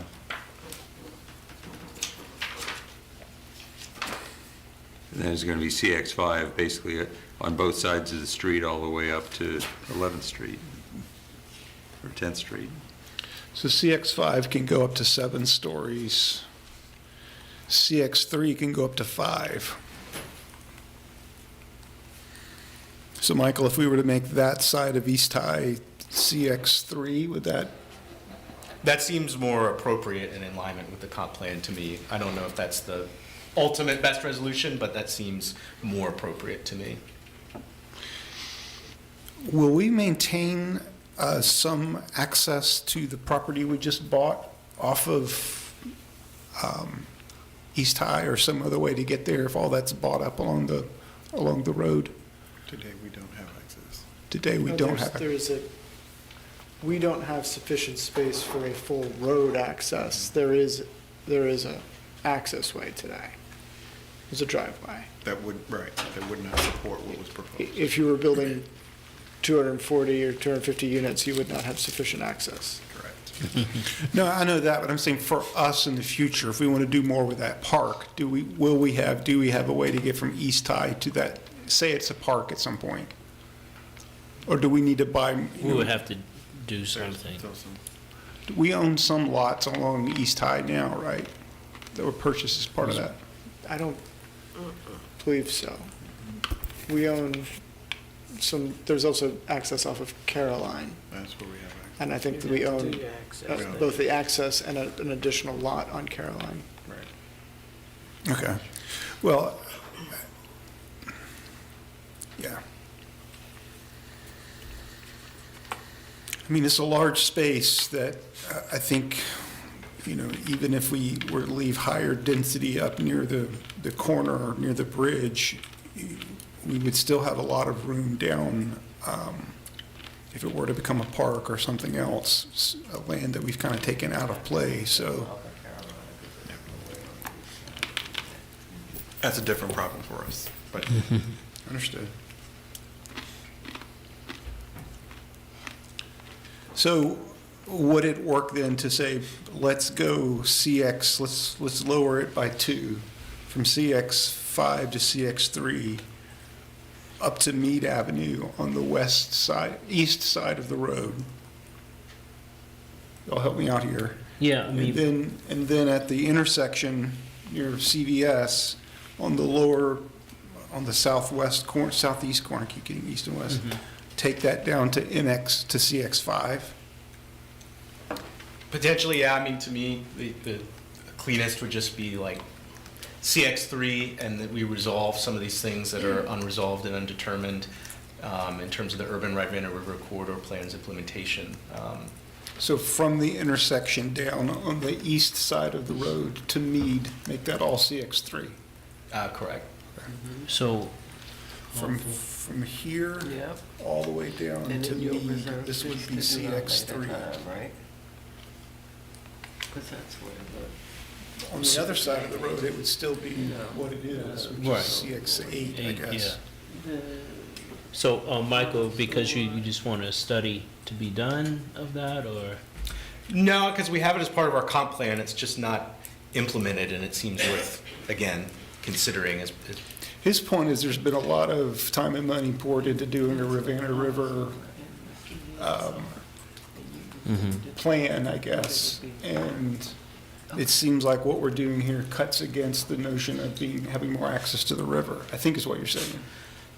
in part, and again, just one of the few areas where there's immediate adjacency to the river. I think prudence and caution seems reasonable to me. Yeah, I mean, I think in some of our discussions, we talked about having access to a river, and think about great cities like Greenville, where they are taking advantage of their, I know it's not running throughout downtown, but, you know what, I can support.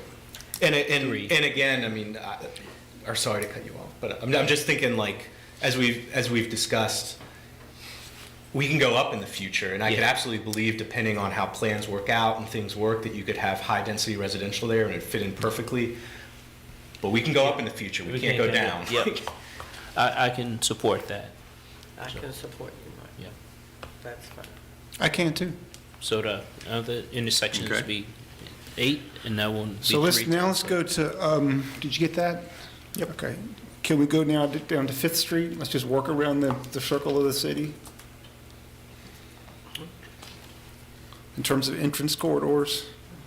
So, Is it helpful for me to restate what I heard, just so we're all clear? Sure. So southeast corner of the intersection of East High and 250 Long would be CX5. The remainder, CX3. no, southeast corner, the one lot, that's why I'm clarifying. So He's saying make it CX3. east side of East High Street from the intersection to Mead, CX3. I thought I heard you say that the lot at the intersection at CX5, but maybe I did That's not. what Brian would prefer, but I'm willing to go along with what Okay. he's saying. So are we saying CX3 all the way there, but the remainder of that intersection stays the same as what it is now, and the west side of East High stays the same as what it is proposed at right now? Yes. Correct, and I think, I consider that in alignment with, again, urban revenue corridor Okay. plan. So I'm glad I clarified. So on Fifth Street, I think that is a, you know, a lot different. Lord, I know you had a meeting out there the other night, but it's not, that wasn't adjacent to Fifth Street, was it? Didn't you have a meeting out at the county office building? Yeah. I mean, it wasn't your meeting. Right. It was VDOT's meeting. Right. I think, yeah. That's CX8 now? Yeah. Adjusting the heat, it's cold. Oh, yeah. We're freezing over It goes here. hot and cold, hot and cold. I think they're trying to test us here with this. Yeah, well, it's working, it's freezing. Yeah, I don't see a reason to change that one. And, sorry, what are we We're discussing? talking about Fifth Street, the very, where it goes out to the interstate, the very southernmost extreme of Fifth. They've got down as CX8, and I say, let's just leave it there. To me, if you want to build some tall buildings, that's a great place to do it. I would concur with that. How do you feel? Likewise. Me too. I've expressed my reservations Okay. in the minority. And the rest of, yeah. The other, going up, the rest of that Fifth Street is, Where are we? Going up Fifth Street to where, Brian? well, I'm just saying that the other, Once, then you get into RC and RX3, right, so you're not dealing with super tall buildings. or sorry, RX5. Where's the next space, Brian? Well, what about Monticello? Technically, Avon Street's also an entrance corridor. All right, Avon, that, nothing there looks very tall, Lloyd. No? Wait a minute, wait. Are you at did you say Monticello? Or No, we trying Avon to- first, Avon Yeah. Oh, we're Street. gonna do Avon first. Okay, so let's look at that I don't know if anything's even one. On there. affected, but Yeah. You've got some RB and RC as you get up Avon. Oh, yeah. Okay, can we move over to Monticello? Okay, yes, we can. That is, what is purple? School or something? No, No. that would be an It's a pretty low level, whatever it is. RX3, yeah. NX3, okay. Still not very tall. You've got RX3 and NX3, okay. Let's go around the horn to Fontaine, I guess, is that the next one? Mm-hmm. Yeah, they have Fontaine and JPA. doing is a- that where we are? that's already kind of the research corridor coming Yes, into that's town. CX5 is in there. There's CX8 at a couple of intersections. And we've, I think are all in pretty much agreement that that's a zone where we want to have more density. One of the decisions you already made was to reduce the intersection of Shamrock and JPA from 8 to 5. Okay? Just a little bit further in, yeah. Are we feeling good about Fontaine and Fontaine and JPA? Yeah, I am. I'm okay with that. Yeah. How you feeling, Michael? yeah, Okay. Then we keep on going, where do we end up? IV 250, is that the, Yep. The one that is the pain point right now, I guess. Find out on Monday if Now. whether there was some positive engagement there. So Ivy Road, you've got,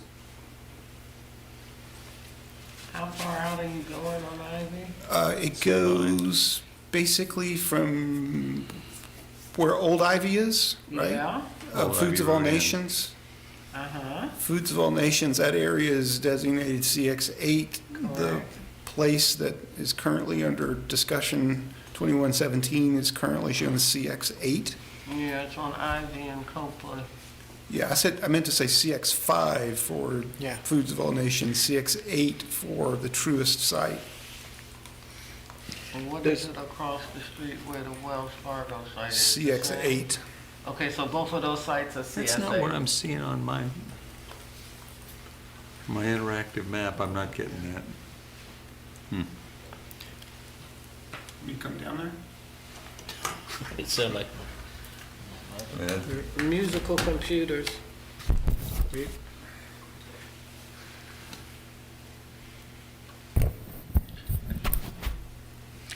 so I'm, just in general, I'm fine with density along that corridor. You need to talk to your boss about a new computer. Yeah. I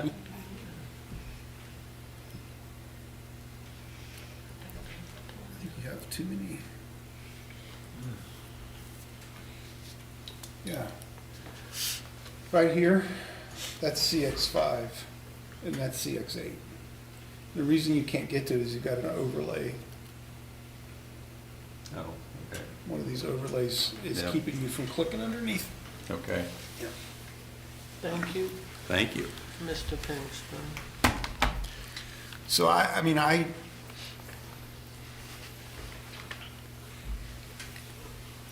don't have a problem with those designations in that area. I think that you're gonna see more development happening out further into the county in that direction, and you're gonna see a lot more growth up in north grounds for the university. And this is a good place for people to walk to from. So I don't know. In that area, Lloyd, maybe if you're interested there in having a bit more step back or setbacks rather, that might be a place to consider that if you're concerned like you were up at Barracks.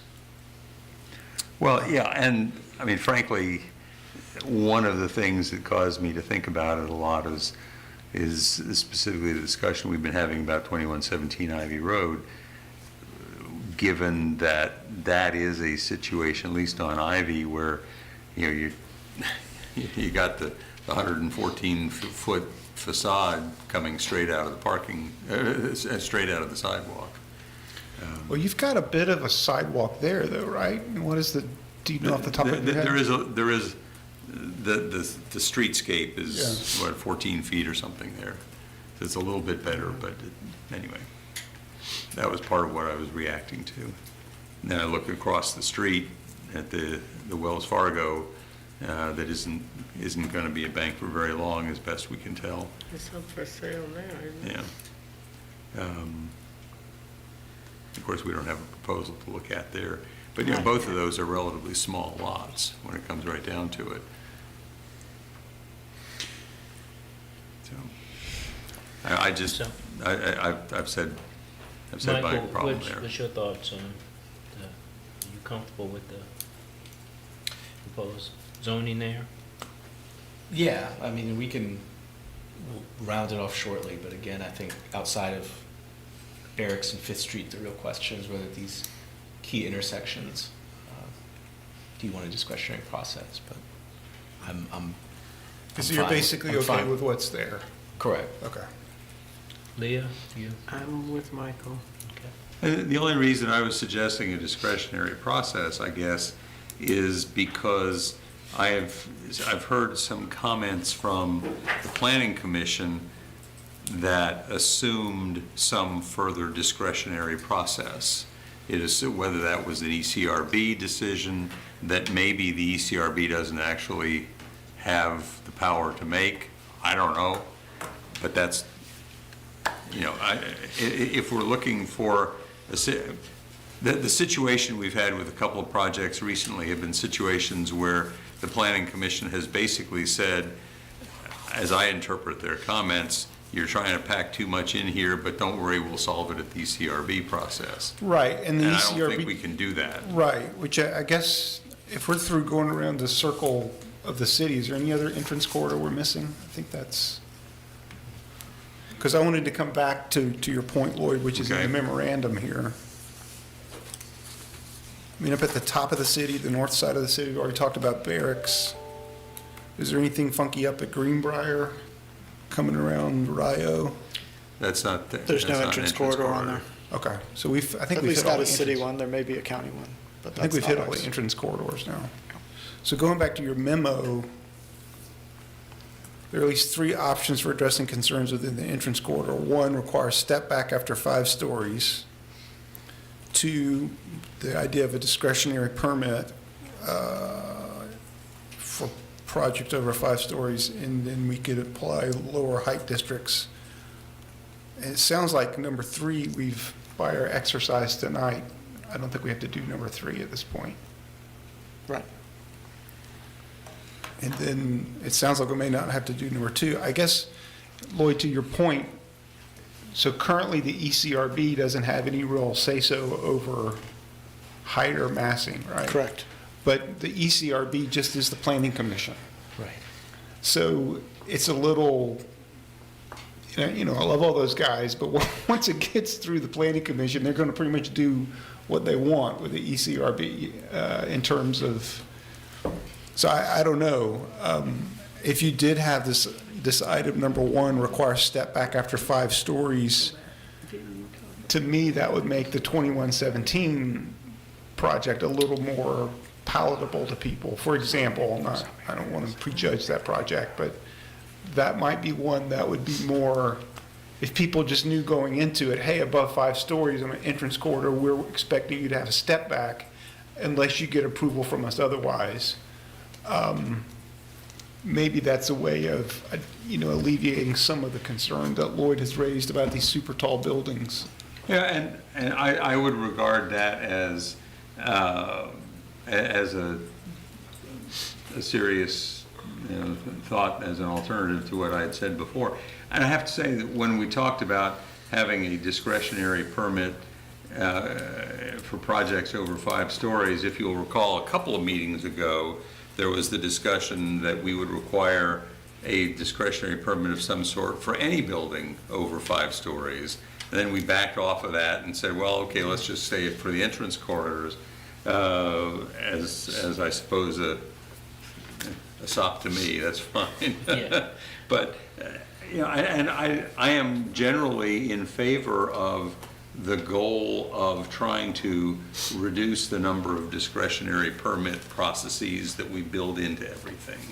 And the more I've thought about things over the last couple of weeks, the more I've thought that maybe where we were headed with anything over a CX5 requiring some sort of a permit, even in the entrance corridors, even temporarily, maybe wasn't the best solution. If there was a better solution that was not a discretionary review, that would in fact limit the massing, I could be okay with that. Which would be the step back. Which would be the step back, perhaps. Yeah.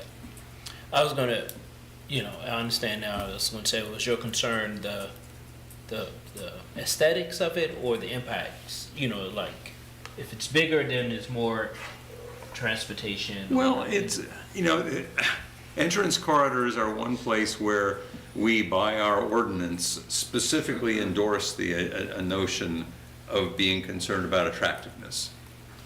It is the one place we do that, and I don't think we have to shy away from that. From visitors, the people. Particularly to tourists, yeah.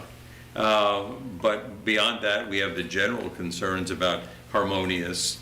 The word complementary appears in there, interestingly complementary with an I and not an E. I haven't thought about all of the semantic distinctions there. I think that was just a typo, Lloyd. I don't think Well, most you never people know. would even notice the difference between those two.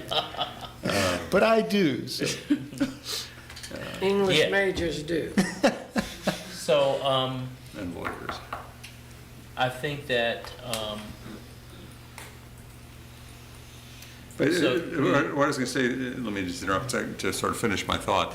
The step back is one piece of it, but I continue to think that even on entrance corridors, we need to pay attention to the streetscape. And even though, of course, this is a place where we're specifically thinking we're going to have more pedestrians.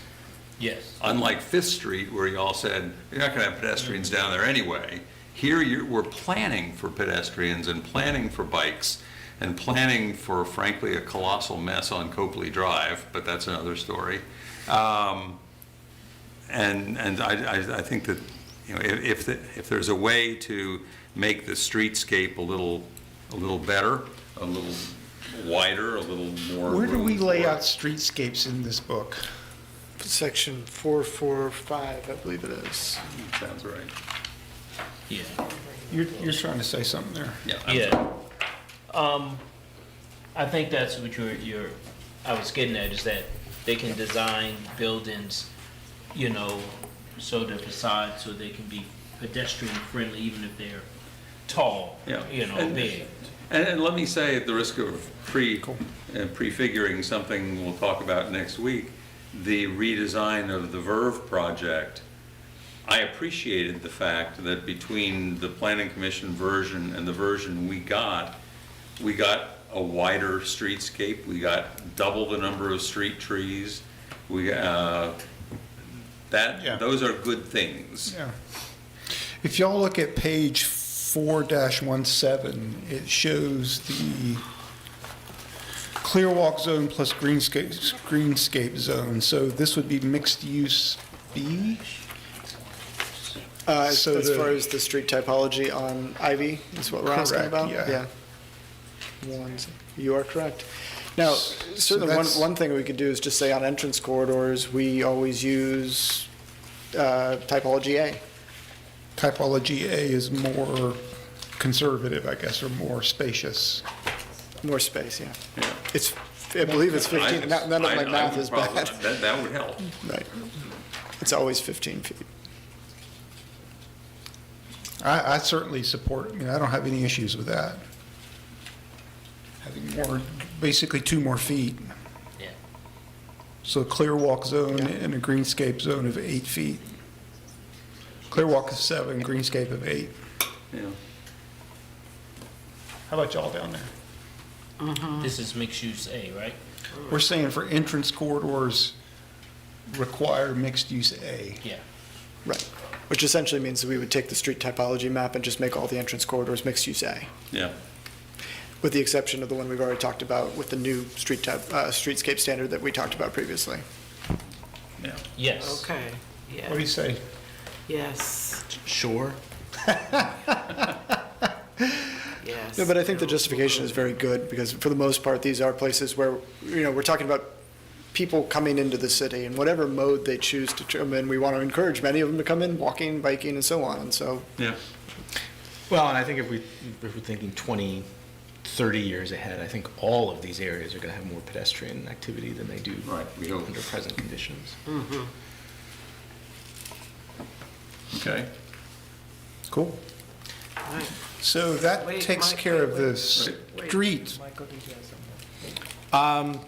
We wouldn't resolve it tonight. The only other thing I could think of is if you thought there was any utility in terms of the, I mean, this would be when we get to revising the guidelines, whether we wanted any kind of very simple regulations around like building materials or very simple design elements. That's the only other thing I could think of if the. definitely guidelines. Right. So we're not going to resolve that Totally tonight. agree. Good. What about the step back notion after 5 stories? Where are you, huh? What? This is back to his memorandum, the Yes, I know, top we're of on the- number 1. Yeah. So what, I like the idea.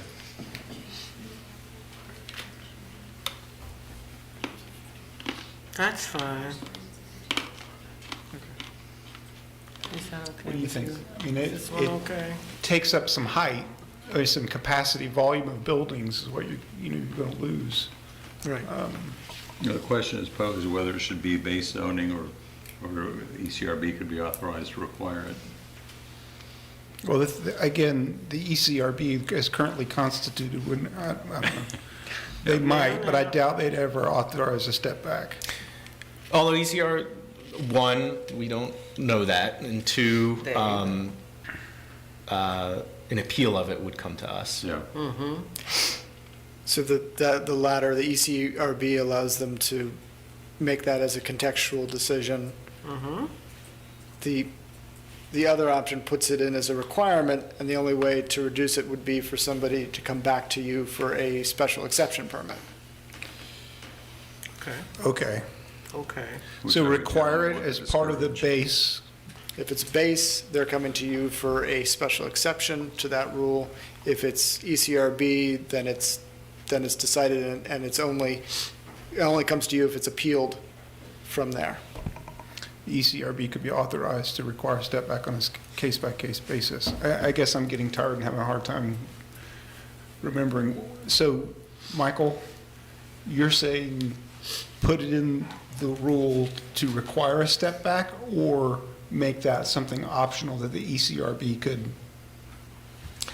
On this point, to be completely honest, I'm not 100% sure in terms of if I have really strong convictions. I was just saying, as a practical matter, the ECRB appeals will come to us, so it's not the characterization that the ECRB means almost nothing. I don't know if that's. Well, it would only come to us if the developer. I'm trying. No, to, I believe adjacent property owners can also Is that right? appeal to us, which is what happened with a project a few months ago, unless my memory's wrong. No, Yeah, you're right. That's right. I mean, personally, I would rather have more of these requirements in the base zoning than left to the ECRB, but that just fits in with the general notion of trying to have as much certainty at the application stage as possible. And frankly, then, it would sort of free us, it would seem to me, to say, you knew when you applied that this was the condition, and why are you applying why are you applying for an exception that is not, I mean, is there something extraordinary about this particular requirement that's going to be really onerous, or is it simply you want to get more apartment units in there and therefore you're asking for the exception? I mean, I just think we need to be clear about what kinds of things we're going to be granting exceptions for, and what kind of reasons we ought to be granting exceptions. And I would rather put more certainty at the beginning and then kind of let the word go forth that we really kind of mean those dimensional requirements. Yeah, and again, I don't have strong convictions, but just trying to think through it. I guess there's some relatively marginal possible impact on number of apartment units. I don't know how extreme that is. Would the step back be just along the road? And the only other consideration I could think of, and I don't know how this would play out, is if it's similar to requirements in terms of number of, say, you need 3 different building materials, that ironically we end up getting even more uniform design typologies. I don't know if that's a risk or not, but. So I think the only challenge that we see, the taller step back is a very different challenge for the developer than a step back that occurs lower, like at the second or third story. At the second or third story, the construction type would usually be that piece would be pasted on to fundamentally a building that was built inside there.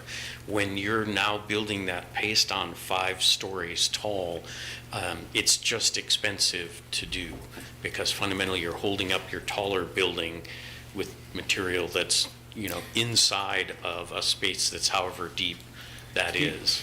And especially if it's as narrow as 15 feet, it's affecting the first bay of a retail space or the first apartment unit or the first whatever else. So it's a really challenging thing for most developers to build that building. The likely impact, and this is my personal opinion, the likely impact of setting it at the 5th story is that you'll get 5-story buildings so that they don't have to deal with the challenge of it. They may set back, 1 story or something on the top, but probably won't continue on up. The other thing that goes along with this that is still true today but is changing, and we had a great conversation with this with your building official today about this issue, is the difference between the least expensive 5-story building, which is a concrete podium and 4 stories of stick-built on top of that. That is the least expensive building that we can build, and therefore the most affordable. We're already exacting units out of them for affordable housing if that's residential and not office. So we're getting a lot for a 5-story building. After that, the reason that you have 7 and 8 is because you need a leap, because you are paying for a different technology. Now, this is not true in student housing, which would almost always be institutional. It's built of concrete and steel in most cases anyway. But private student housing that's really just apartments would likely be podium and stick. So if you look at that, the only thing that's coming is mass timber is coming really fast in some parts of the country, and it doesn't care how many stories it is. So it can be 6 stories, which you would never do because the cost differential between 6 in concrete and steel versus doing it in wood would leave you stopping at 5.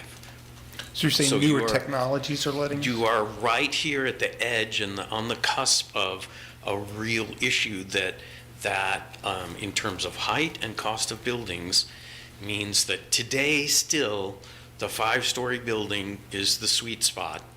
The leap to 8 works fine because that's enough to, sort of compense. But the step back is also going to be at play in that same question. And I want to ask you one question about it, and Mayor, this is especially directed at you. In cases where we ask for a step back in other communities for transition purposes, you have a choice of moving the whole building to that point. So you would get your deeper, we would get less of, we'd get a deeper build too, because we would still be asking for the building to be wide at that point. You would get a deeper build too, but they would build in that slightly less expensive, non-articulated building form. If you're terribly worried about the massing and you really need that to stay, then that can stay in there. It's just that you will frequently see buildings stop at that point until we get to more mass timber and other kinds of things that avoid that cost leap that occurs right at that point. And of course, again, if you're talking about institutional construction, if you're talking about student housing buildings, that's already likely to be in concrete and steel anyway. So is 5 stories a bad thing?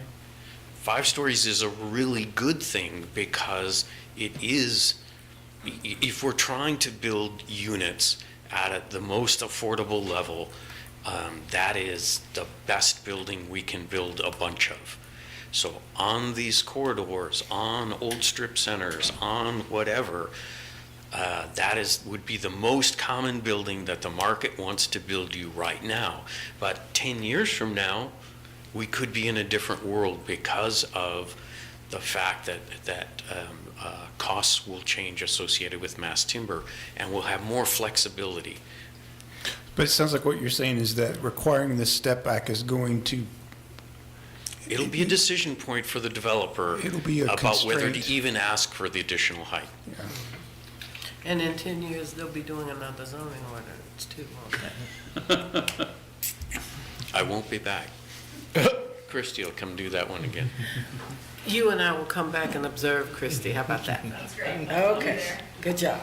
So trying to fully understand that, so if you were to say like 8 stories or above, you have a setback at like 3 stories, is that having a significant impact on? So that's actually easier to take because you're going to build that little piece out of stick, and it's just kind of free space. You'll figure out a way to use it. As it gets taller, it gets more expensive and harder to do.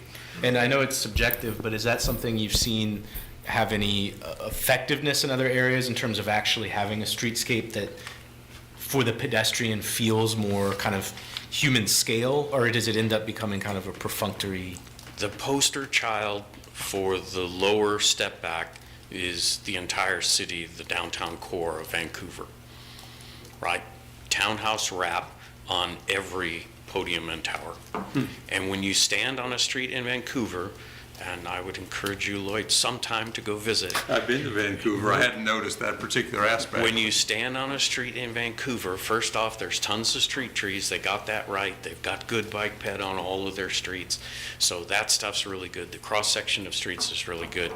They've rethunk their downtown, and what they got built feels good on the street. You do not feel loomed upon. I would only offer up that yes, step backs are functional, but in their particular case, they put a townhouse wrap on a parking structure, which becomes the podium for a tower. So it's just a different model. Yeah. So I wonder if it addresses in part your concern, Lloyd, and if it's a functional approach to say, like for 8 stories and above, there's a step back at 2 or 3 stories.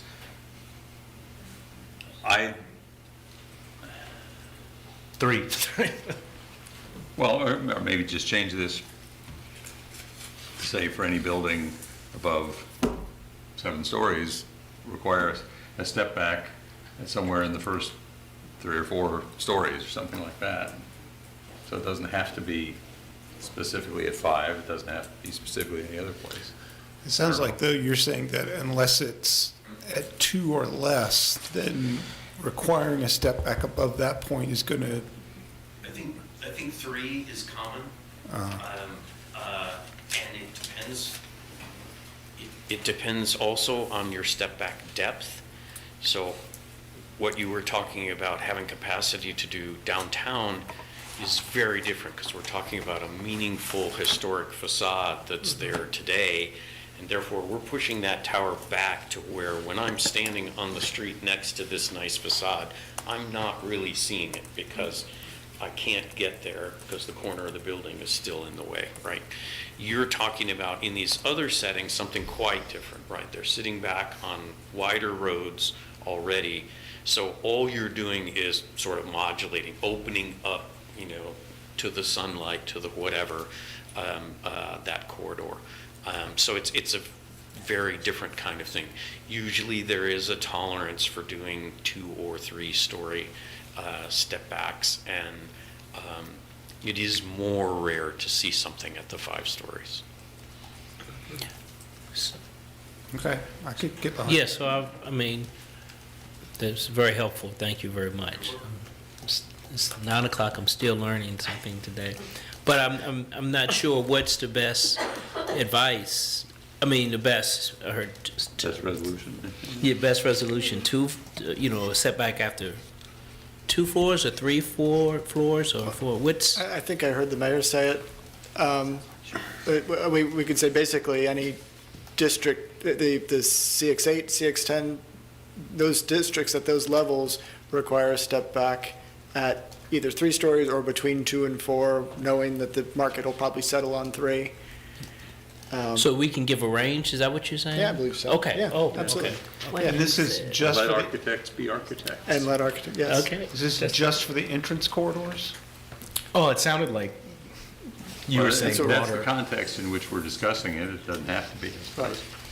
To me, I mean, it doesn't seem unreasonable to do broader. I mean, it seems like a possible way to provide kind of a more human scale pedestrian experience, but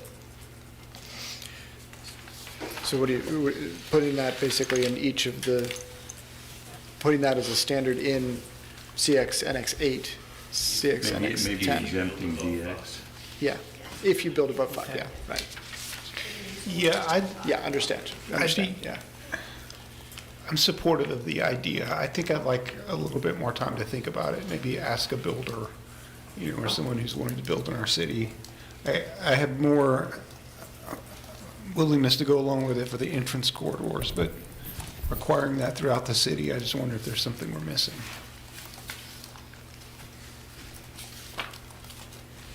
I'm actually fine with just saying, let's put that requirement in for the entrance corridors, and obviously architects can design a step back if they want to.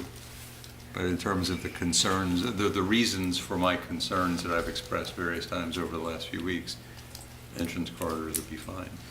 I can agree with that. I don't know. You but said you Mike- can or you I can. cannot? I No, can. no, I said, Brian, you said can or cannot? Can. But Can. I'm not sure Michael is still thinking about the rest of CX, though, I think. I mean, I'd definitely be interested in additional conversation with multiple parties about it, but I'm not shut off to expanding it beyond entrance corridors. I think there's BAR review for some of it, but I'm thinking about kind of how it may influence the experience along West Main Street or other areas in the city which are going CX8 or above and that equivalent. And again, I'm just thinking through cities I've been to and seeing the difference of the just pedestrian experience versus when you have 8, 10, 12 stories without that step. I mean, it's just a different, it's different in terms of the built environment and the experience of If we were to it. change that later, would that count as downzoning?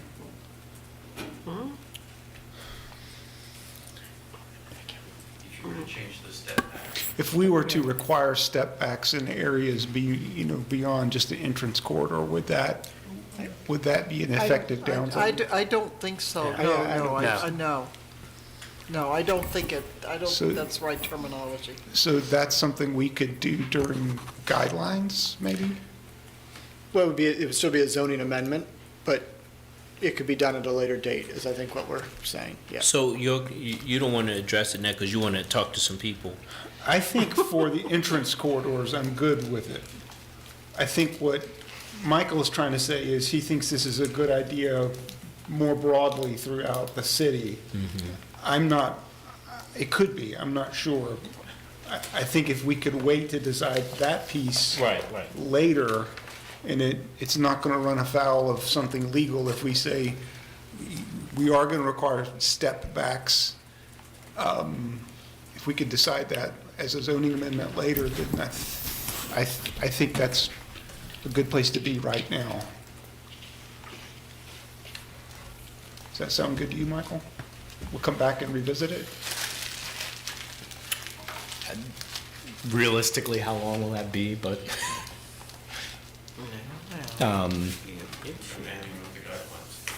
what? What did you say? You could revisit it at the time of the issuance of the guidelines, because you'll be looking at those. So if you want to tie those two decisions together, I think you could. Oh, okay. All right. Well, it seems like others don't agree with me anyway, so sure. No, I think it's a great point. It's the sort of thing that, The question is, when would be the appropriate time to revisit? That's what's on the floor. I also agree it's worthy of further kind of conversation and thought. and which not a we don't final- have time for right now. Right. But they just said it could happen when you do the guidelines. Yeah. So that could be a more in-depth discussion during the guidelines, and it would be permissible. Yes. Yes, so there we have it. Okay. It's probably Ask- 2 ask- years from now, maybe. Oh, Michael, you're not supposed to go there. You're supposed to look at the upside. It can be done later. So have we gotten through the ECRB? Yes. Yep. I think so. Hallelujah. So let's talk about discretionary review through special permits. I think we've done a couple of things tonight that will suggest a decline in the number of special permits. Yeah, I mean, this conversation may be moot at this point. The idea here was, I mean, basically, I'm asking the question, a couple of instances of additional special or new special permit reviews have been identified over the course of y'all's work sessions. Where are we on that idea? Sounds like we've walked away from that on entrance corridors. So, Well, yeah, Walked away from it on anything 5 and higher, too. okay. And I appreciate your stating here, the special permit process presents well-recognized benefits and challenges. A special permit addresses site-specific features. Yes. Because a lot of the special use permits we've been seeing aren't site-specific features, they're simply, we want to build more. Sure. And that would suggest that the special permit process being contemplated here is not intended for, we want to expand the envelope so we can build more. I mean, that's still site-specific. Well, He's talking about height, absolute site-specific height. to me says there is something about this site that is peculiar, that requires us to do something different, as opposed to, we want to build more units here. Is that not what site-specific I guess would what I mean? was simply referring to is that the deliberations and a special permit are relative to a specific project on a specific site, as Okay. opposed.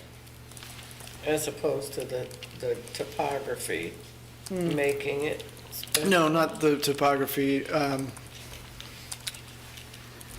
as opposed to addressing broader conditions or broader interests that the city has through conditioning on a specific site.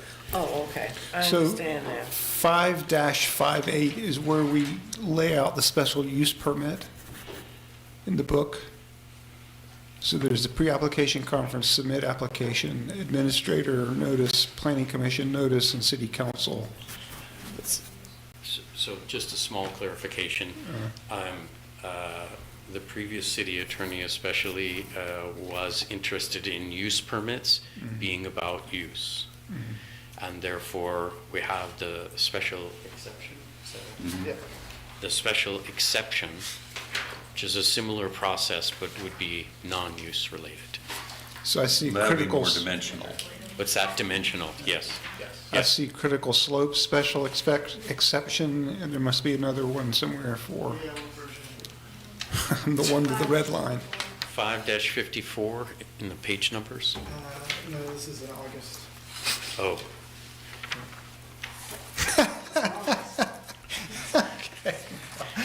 catch up. Brian, I've been trying to keep up, I swear. Brian. Well, the only point there, the fundamental process is about the same, but one is about whether a use is appropriate in the form that's already been established, and the other is about establishing a modification to the form. And the way, Mayor, that I would suggest that the word special be considered is there ought to be some kind of condition that allows you to say yes. And that doesn't, the condition is not the applicant will make more money or will get more affordable units because there'll be more units altogether. The condition ought to be something on the land, in the neighborhood, in the context, about the road that serves it. There needs to be a reason for them to be allocated more than the typical. So, but to just step back to the two types, so one of them is saying, this is the use and this is the form, and we're going to let you tweak something around the edges. The other is, we want, for this given use, we're wanting permission to break the form rules. The first one is really a little more like this. I'm worried about this particular use in this district, and therefore I have not permitted it by right.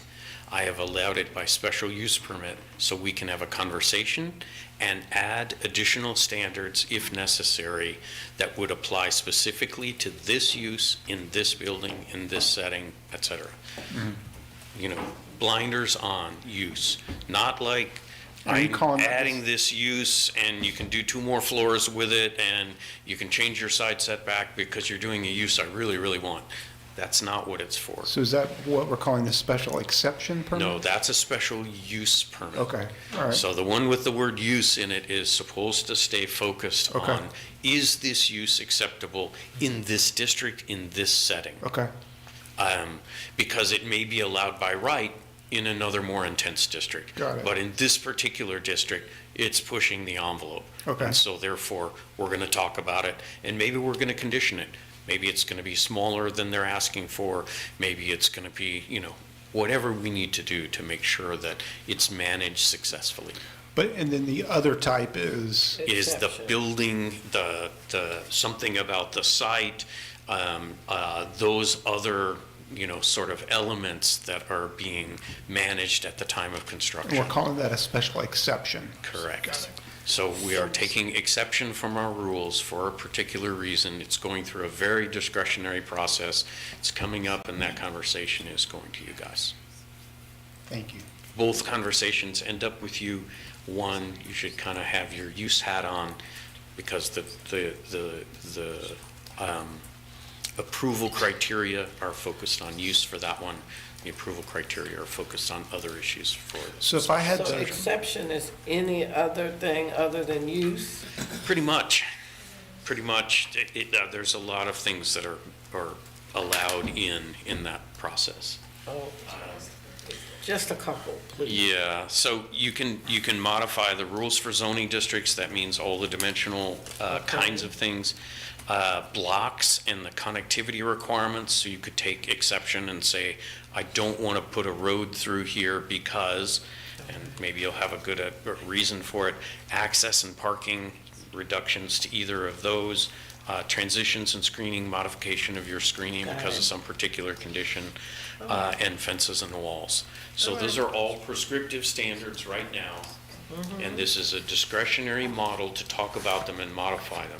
There is also still a provision for variance, but remember that variance has a sort of higher standard for its granting than this conversation. Okay, thank you.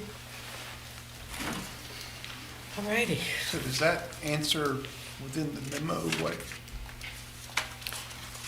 Yeah, no, I do feel like it sounds like there's, We're not asking for anything beyond what you've already given us in terms of. right. And I want to be clear, so there's, after the prior conversation, we created a placeholder for the ability to grant a special exception for greater height in stories.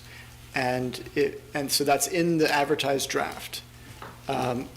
What I'm hearing is that we don't need that authority and that provision should be struck. Well, would that intersect with, The way that was going to be used is we would have then identified districts where you could only get, say, we'll use CX8. We would have said, all right, the base height in CX8 is now 5 stories, but you can get to 8 with a special exception permit. This was something that came up out of our recent conversations, It right? came up out of I don't know, 2 or 3 work sessions ago.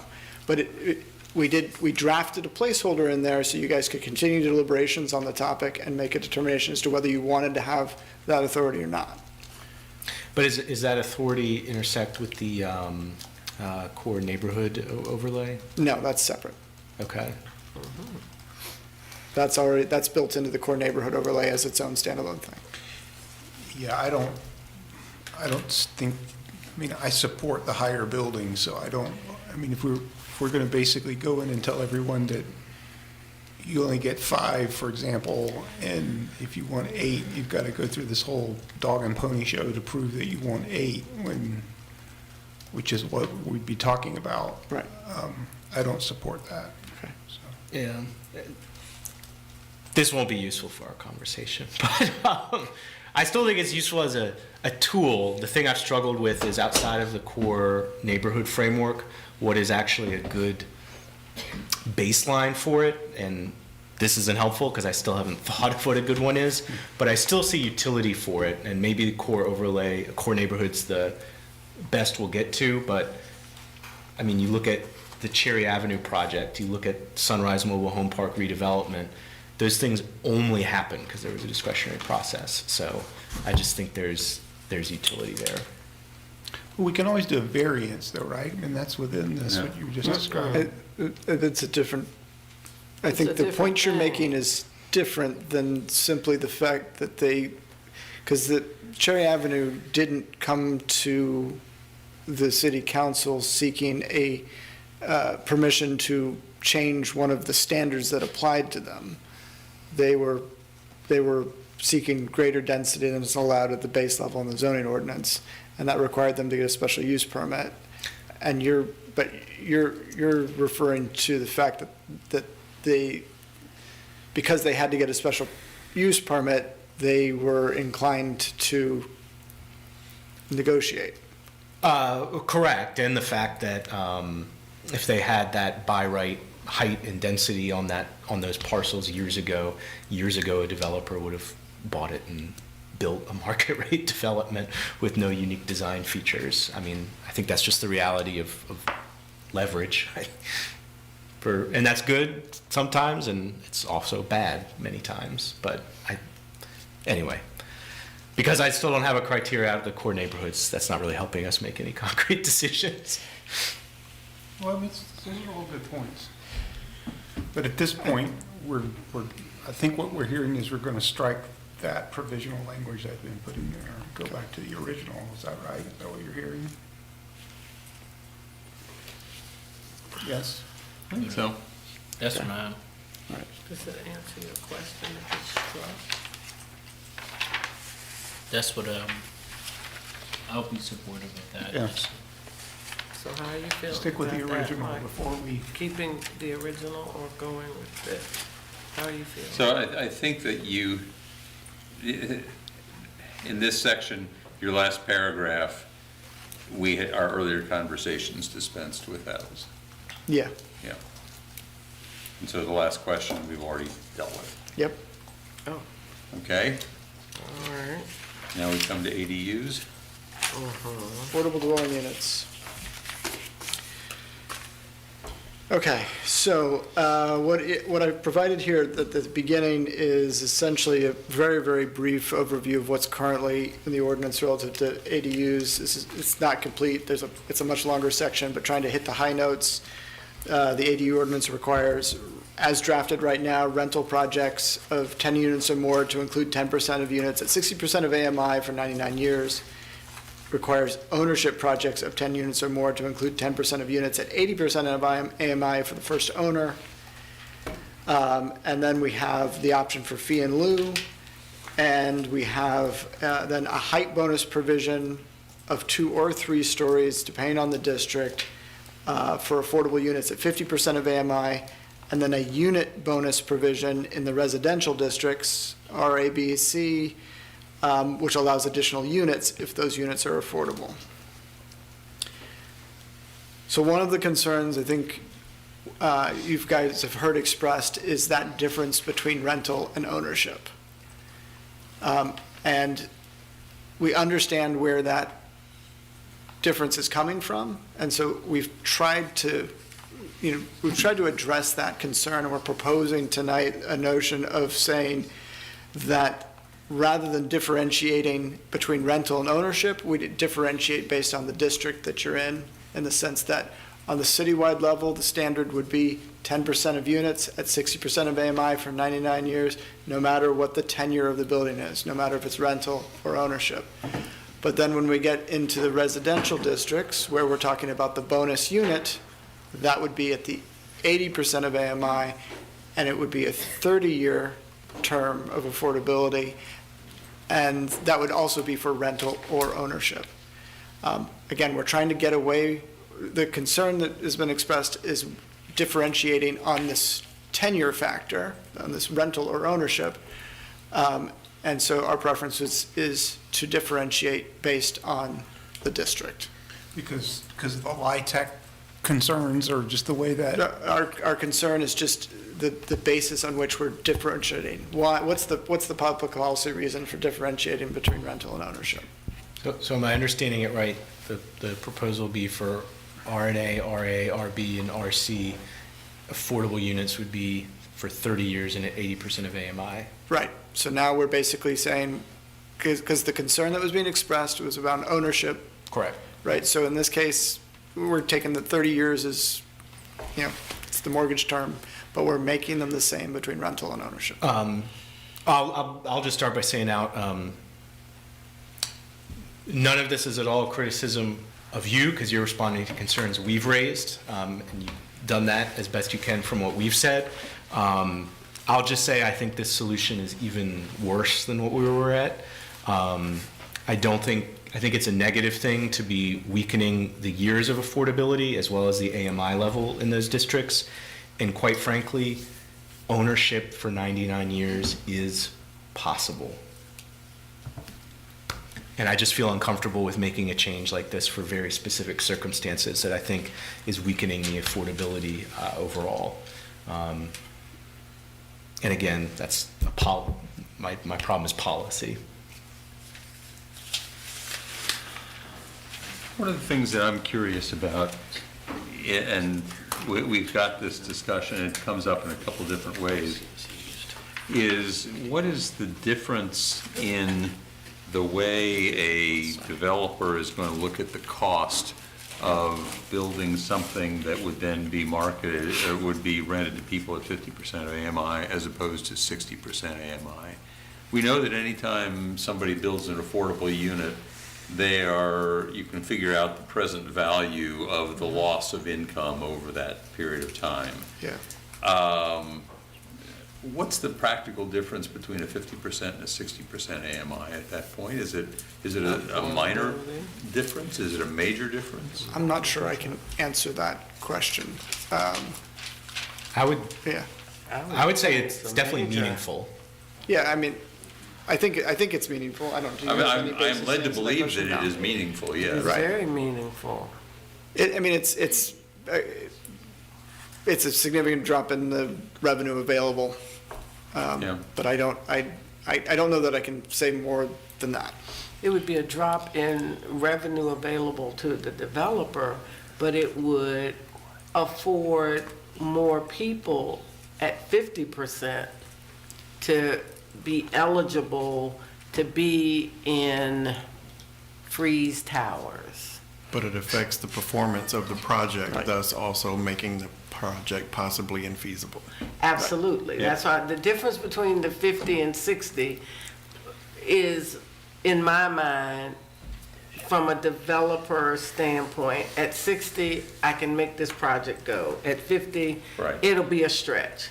But if I'm the person, the 50% is better for me because I have a better chance of getting in at 50 than I do at 60. So you're balancing one, it's not even good cop, bad cop, it's one against the other. Can I, the community person or the resident or the person moving in, get in at 50% easier or better or whatever, my salary will sustain it, versus 60%. Yeah.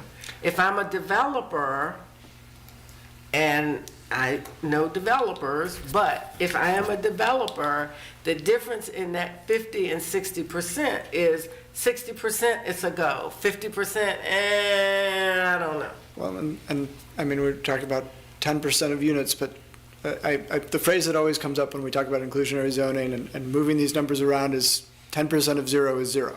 If we make the project infeasible, then we're not getting the units. Absolutely. But the other thing to remember is that we always have the option of buying down affordability, right? And that the cost of subsidizing an affordable unit is more than subsidizing the buy down on a unit that somebody's already required to produce. Can I ask a quick question? So where does the money for that come from, and how often has that happened? To date, we don't, that's not a practice we've done frequently here in the city, but it's an option that we would have available to us. And so what do you do to exercise that option? You make it part of our affordable housing funding program. Is it already there? I don't know. I don't know, I'm asking. Is what already there? The option that. The buy down, I'm sure it's not. James just. Yeah, talked about. I don't know, we've done it, we've never done it to date, so it's not So it's you've not never there done it today. to date, but it's not something that could not be done, Right. right? Just because you haven't done it doesn't mean you can't do it, and it doesn't mean that it would not be feasible to do, if Right. you know what I mean by feasible. Right. Okay. So one question I have is, this whole section, does this have to be resolved before we vote on the zoning ordinance, or is this a subsequent thing that'd be part of that manual? This is something that has to be resolved. And I guess, So you have available to you that we have the proposal that is in the drafted ordinance or something different along the lines of we're now discussing. What I So I presented, guess what one Councilman thing Payne is, has presented. so there's been a couple things that have come across, this is different than anything I've seen before, at least that I remember seeing. At one point, there was the notion of the rental piece I get, but then for ownership, there was the notion of the first person keeps it. And Oh, then- I'm sorry, that's it. I didn't, when I said that I provided a very brief summary of what the rules are, I didn't provide all of the details What that is are in the that? ordinance. But what we have today in the draft, in the advertised draft, it says that for the ownership units, they are affordable to the first buyer. And then from that point forward, there's a right of first refusal granted to the city or a nonprofit developer. And that's still there? That's in the draft that we have today. Okay.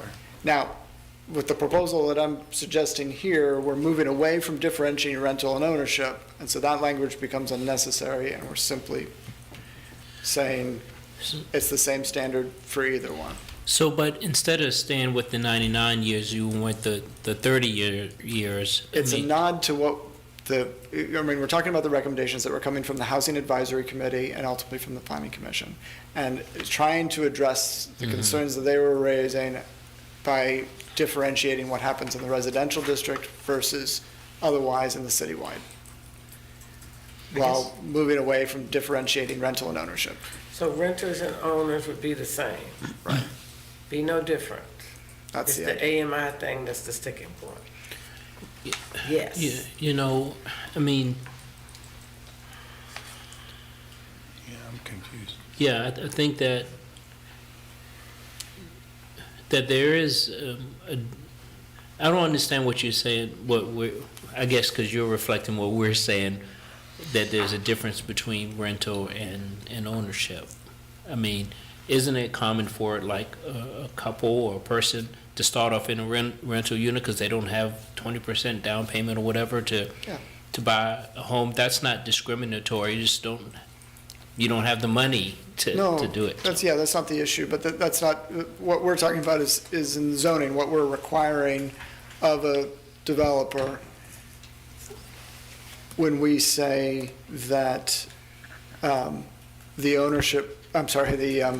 affordability provisions that we're mandating onto a developer are differentiated, whether they're doing rental or ownership.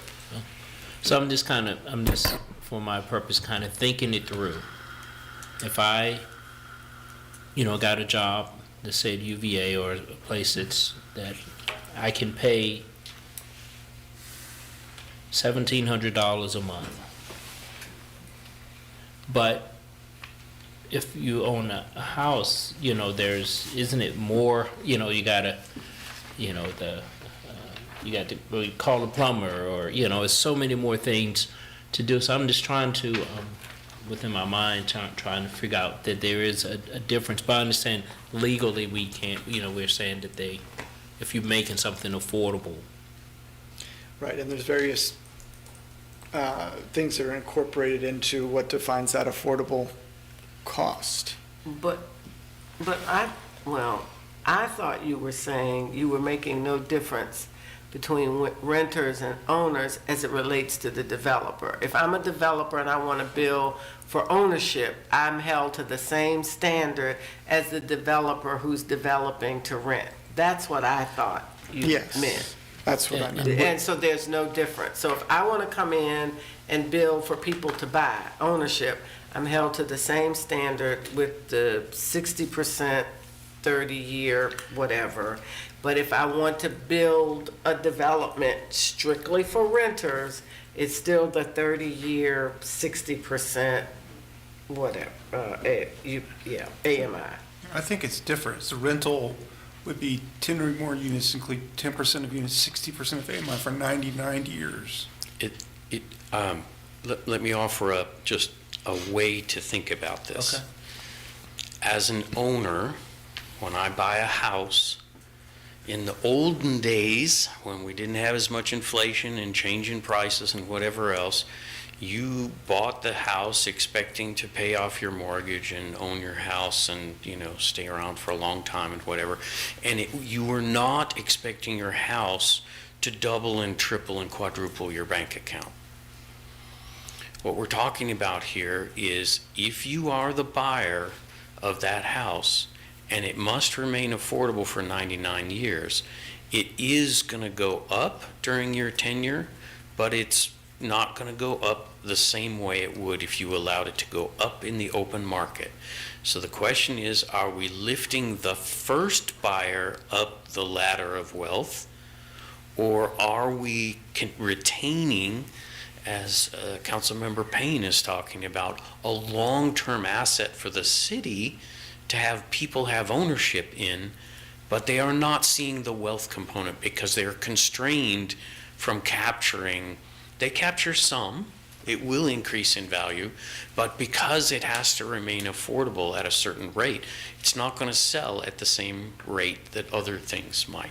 Yeah, I think in part does a decent wealth building opportunity become available for 5 generations of different families, or does a really big wealth building opportunity come across for only one family once? And I'll also say my concern is, unless I'm misunderstanding something in these residential districts, I mean, we'll get projects that in totality are relatively large in terms of the number of units. A project may be similar in kind of design and scale as something like Stribling Avenue, and now both the AMI level of affordability they would need to provide and the length of affordability is dropping from 99 to 30 years. I mean, that's a pretty dramatic change for some large developments that we're going to see.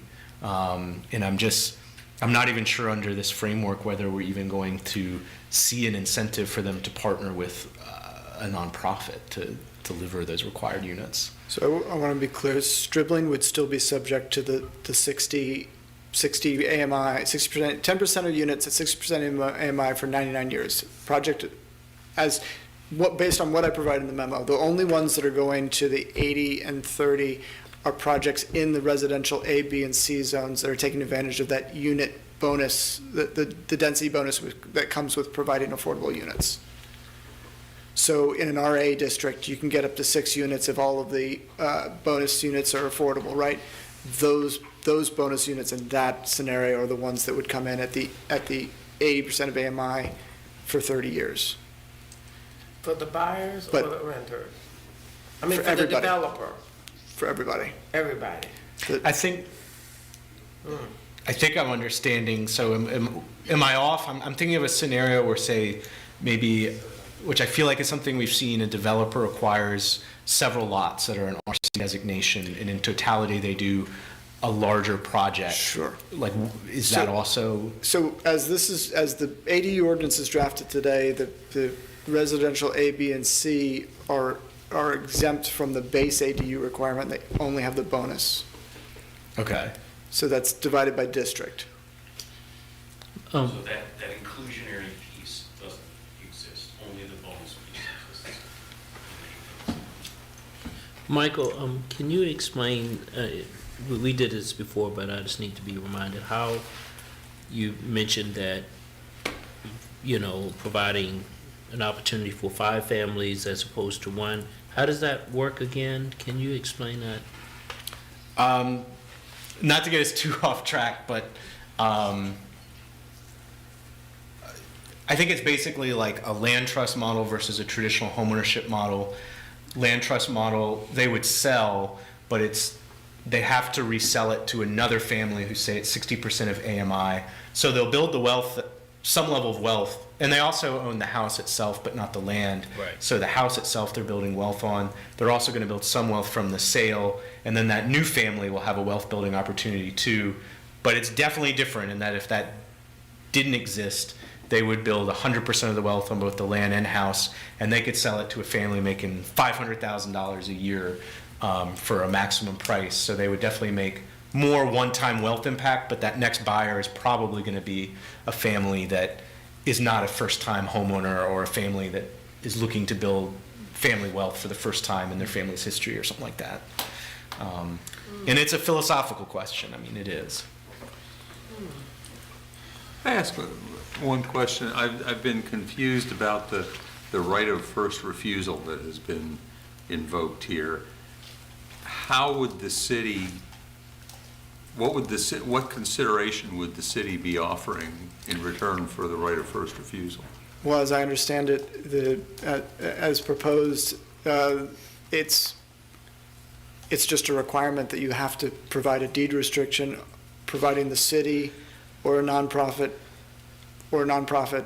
builder, developer, that right of first refusal. That's I mean, as a matter of right. contract law, I would think that if I'm getting that benefit, I should be paying for it.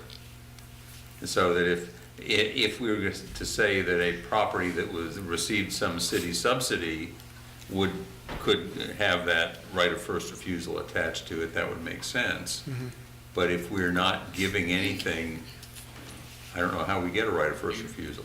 The developer gave a lot. The difference between, 120% AMI where he was going to sell the unit on the open market, he wrote it down to 60% or 80% or whatever the magic number turns out to be. So there is a give there. It's From the developer. It's by the developer. So what's the give from the city to get the benefit of that right of first refusal? The give from the city is the bonus units that you are offering only if they're created as affordable. So there is this does Okay. function correctly from that perspective. The length of time is a really interesting question.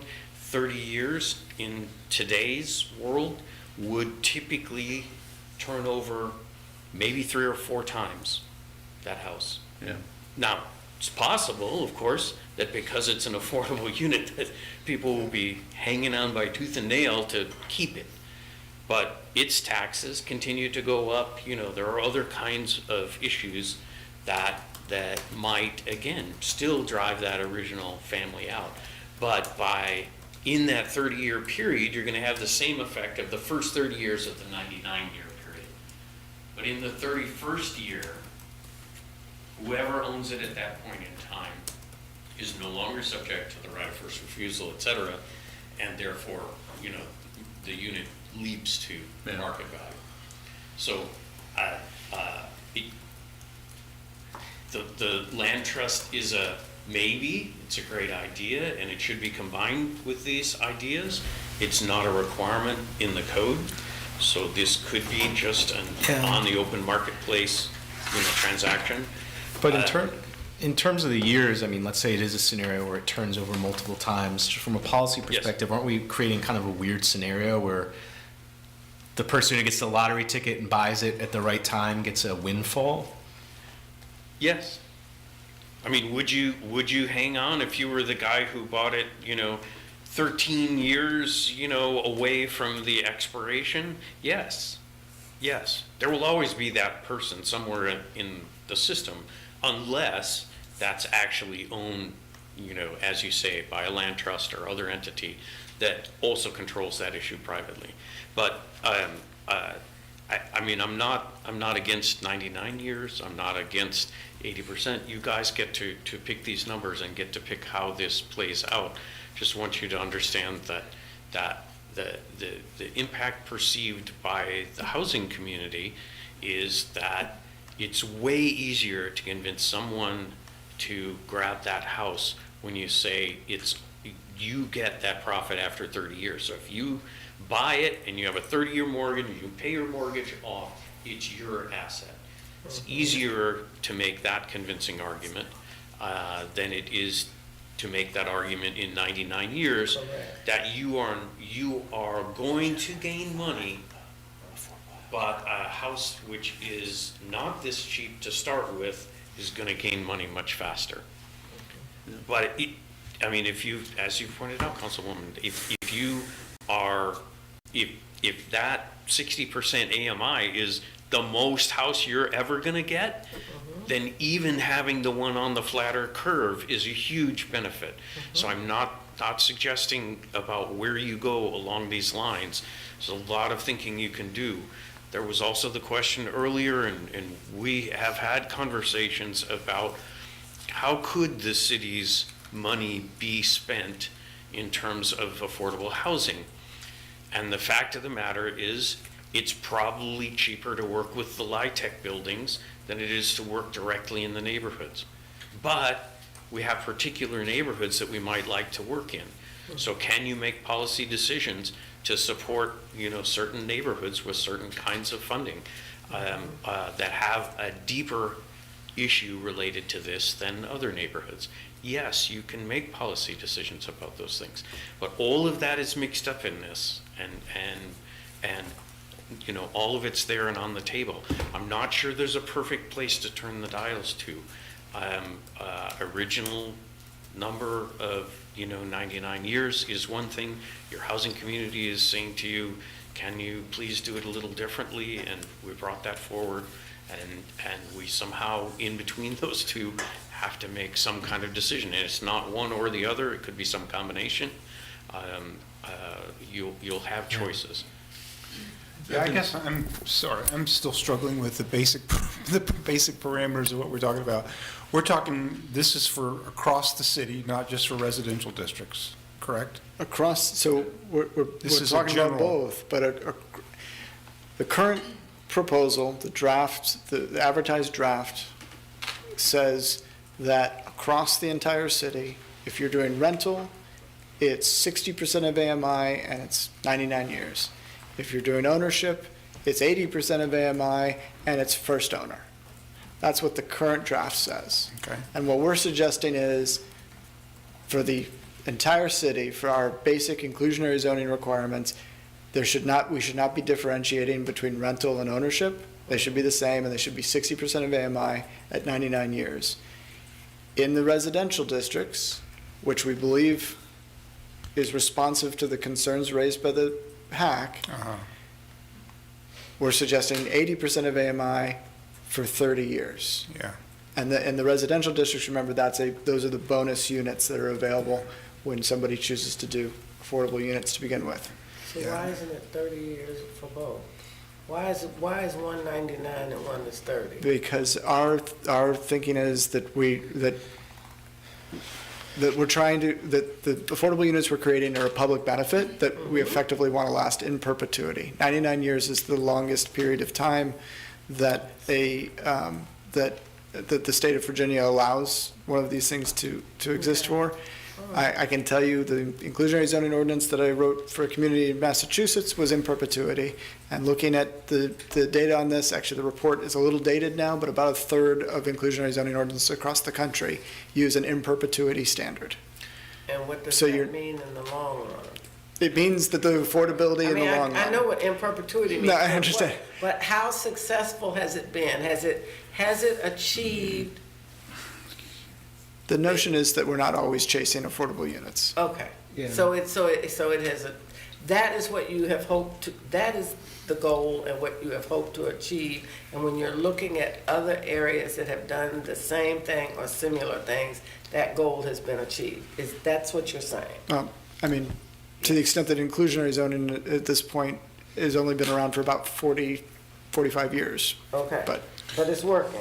yeah. So Michael, what is it specifically with is it the residential districts that you've got the concern with? Correct, just that there's been the change in Yeah. both the AMI level as well as the conversation on length of affordability. And I guess part of the theory too is that in these residential districts, most of the construction would be for ownership of some type. Because the other concern is if they're building rental as that affordability component, there's obviously a much weaker argument for having rental be for only 30 years as opposed to 99, because there's no possible wealth creation as part of it. If I can summarize for you, you're basically suggesting that we shouldn't differentiate and it should just be 60% of AMI for 99 years for all affordable units created, no matter where or how they're created. Correct, with the existing provision of the zoning administrator has the ability to make a determination that Yes. there's a unique opportunity. So, I mean, for me, factoring in all the conversation tonight and what we've talked about for me, for the last 2 years in this position with the hack, all of the, groups, it seem like you all have considered that, and no matter what we do, it's going to be some, some pluses and minuses, and I think that what you suggested is a good balance of it all, and I can, support it.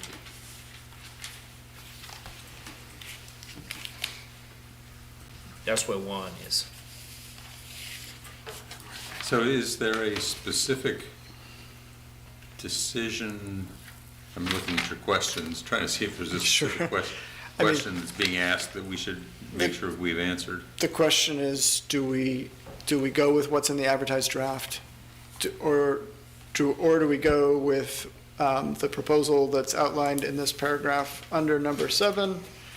The notable concern, where you go, where you Yep. say Or- 10% at 60 for 99 years and 80 for 30 for rental and ownership, is that it? Is that the? Yeah, what that's, you're talking about? that proposal, and then Counselor Payne has put a third option on the table. 60% AMI, 99 years across city of the whole. All affordable units.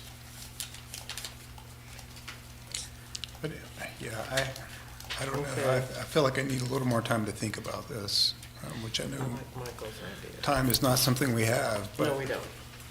And we do have one more work session scheduled for tomorrow, so Right. there's a day. You have a few hours this evening and tomorrow. could we come back to it tomorrow? Sure. I mean, I guess one question is whether, now that we've been talking for almost 4 hours, whether we've reached the limit of our decisional capabilities for this evening. I wonder if there's just a few more things that we could just cross off the list for you. And also to add to that, for tomorrow, James, did you have additional stuff for us, or was it council? Like, you had a memo for today, is there another memo for tomorrow? I don't have another memo Okay, for tomorrow. okay. All I have is, I handed out what at least our inventory of what we believe are the decisions you guys have already made. You'll note that it says, and the attached map, and there's no map attached. Yeah. My fault, when I looked at the draft of the maps, they look good, but I didn't look at the final maps until just before this meeting, and I found a couple errors, so we will bring those maps for you guys to see tomorrow and confirm that But basically. it all reflects what you guys have discussed. Yeah, but basically, if we do the ADU thing, the other things that are on here, we've done. Well, did you So- have Am I right? So specific things in mind, Brian? here's the biggest decision that's left is deciding on the mapping, mapping and utilization of the RNA district and the corridor district. That's the Right. big decision, probably not gonna get to it tonight, so that's probably your But conversation that for would be the tomorrow. only thing left on this. Well, then we've No, got, and then I've got a little list of pretty small items numbered 1 through 5, beginning on page 5 In the memorandum. in the memo. They're each pretty small. Yeah, the other items. Let's just run through those real quick if we could. Point of order, I think we have a suggestion on number 1 Yes. that we can bring back, and we can share that with council tomorrow, but I know we've talked about it amongst ourselves. Yeah. This is the. Under other items, Jay, Paragraph 1 seems to me to be pretty easy to resolve. I think. Very easy. Yeah, Yeah. I don't see that as being an issue. I think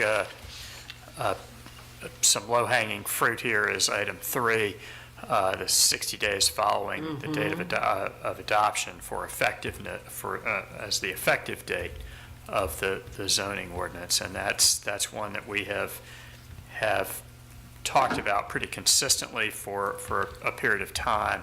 Obviously, the legal recommendation is to have some increment of time between adoption and effective date to allow time for updates to manuals and training materials. And I don't know that there's been there's certainly not a debate on the staff and the legal side of a different number of days. So unless council felt strongly about it, that would seem to be a decision that's easy.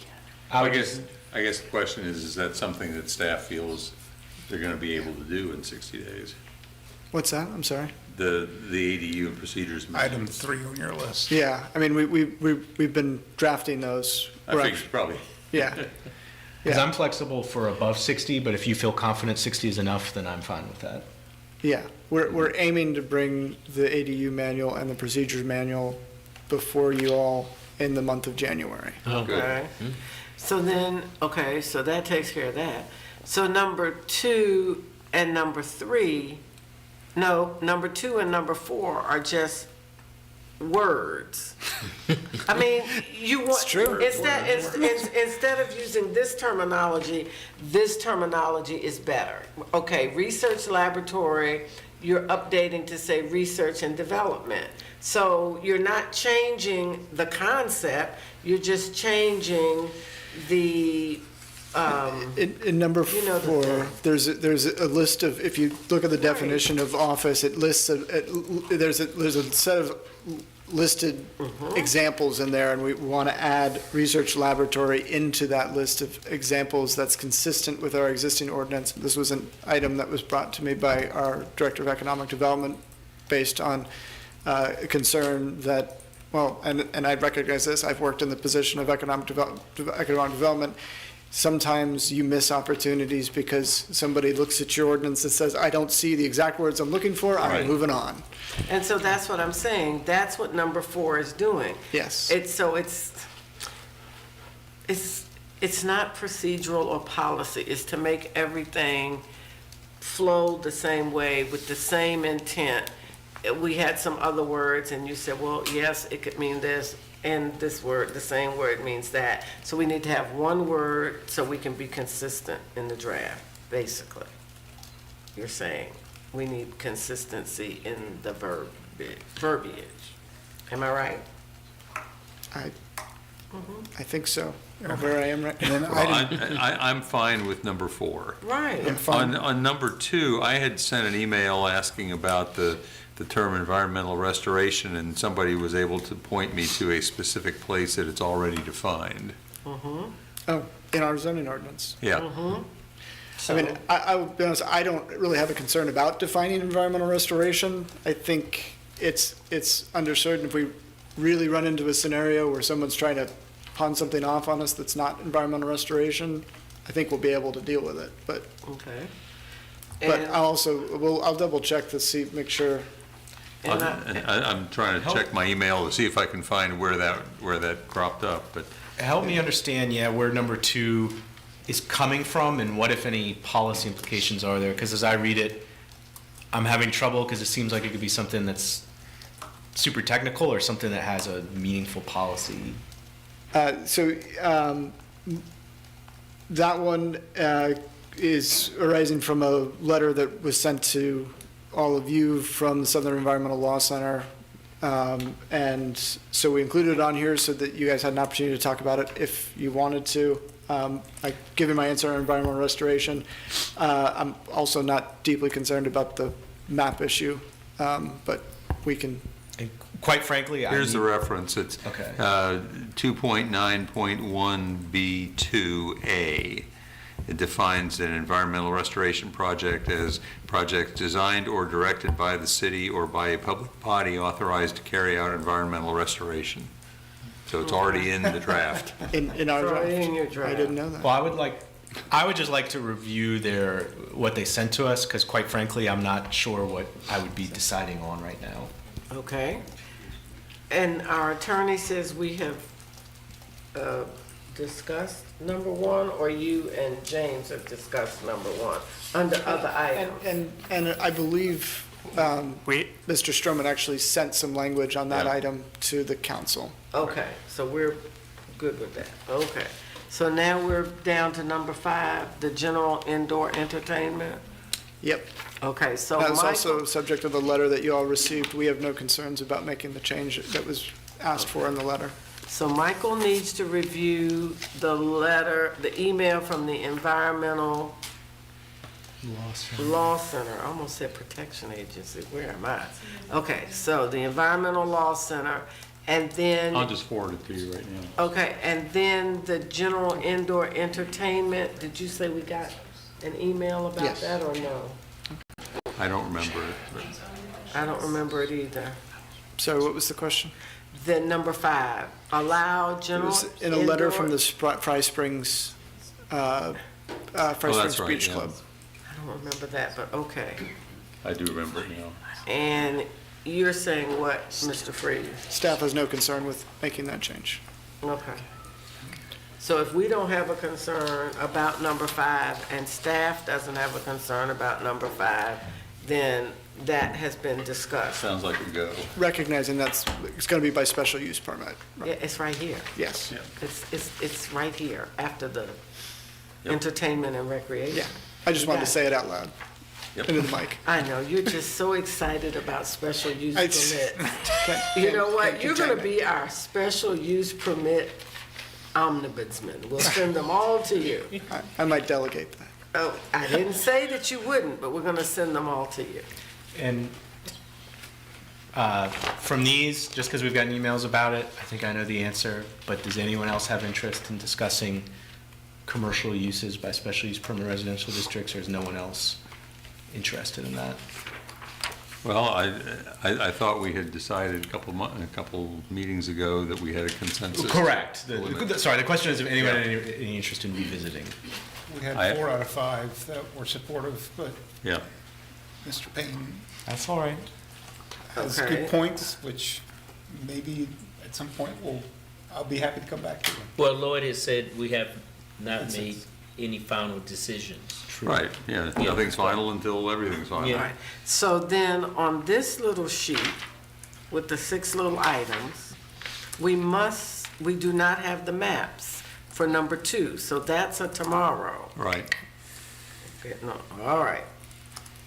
Sounds like we've got the ADU piece we were talking about earlier to come back to. We've got the map part. RNA, what are we calling them? now? Corridors and Corridors and. the corridors overlay and the neighborhood, core neighborhood coordinator. residential A. That's number 3 on this little sheet, Brian. Okay.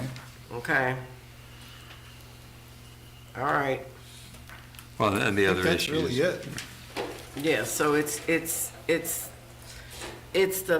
the language here with the 10%, 60, the 10% of units, 60% AMI, 99 years, or the 80% AMI, 30 years, the whole ADU thing. So that's tomorrow.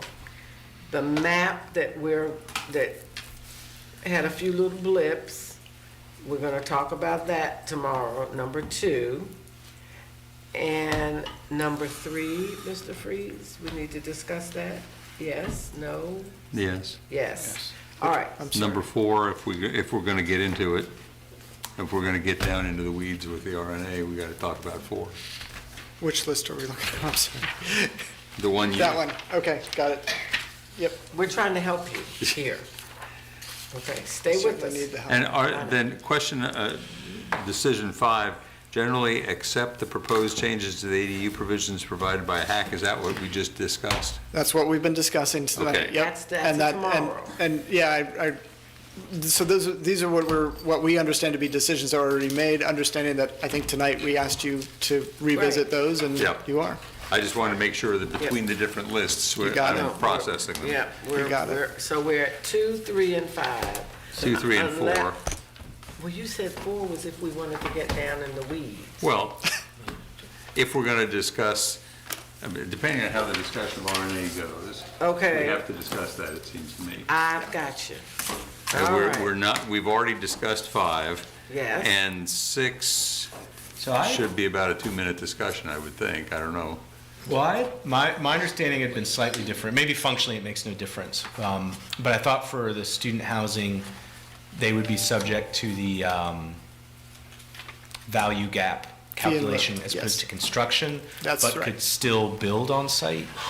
So maybe we need to discuss that. My understanding from the conversation was that you were only anticipating a fee in lieu from those, Okay, so maybe a 10-minute discussion. maybe 10 minutes. 30 Well, minutes. that's just not what I remembered, but I'm fine with Okay. it being a fee in lieu, quite frankly. But If you are, I am. Well, there you go. Now's the time to get some, people getting kind of punchy there, agree No, to we're it. not. All right. I think we, Okay, I'm with you. So you've got three, you need one more for number Yeah. 6. Are you reading? 2, 3, 4, and 6. Okay. Yes. Mr. Mayor, I move that council continue its consideration of adoption of the draft development code to its Thursday, December 14th, 2023 work session. Is there a second? Second? Any discussion? Let's go ahead and vote. Okay, so we have to vote. We're clearly not ready to decide the whole issue yet. Okay, that passes 5-0.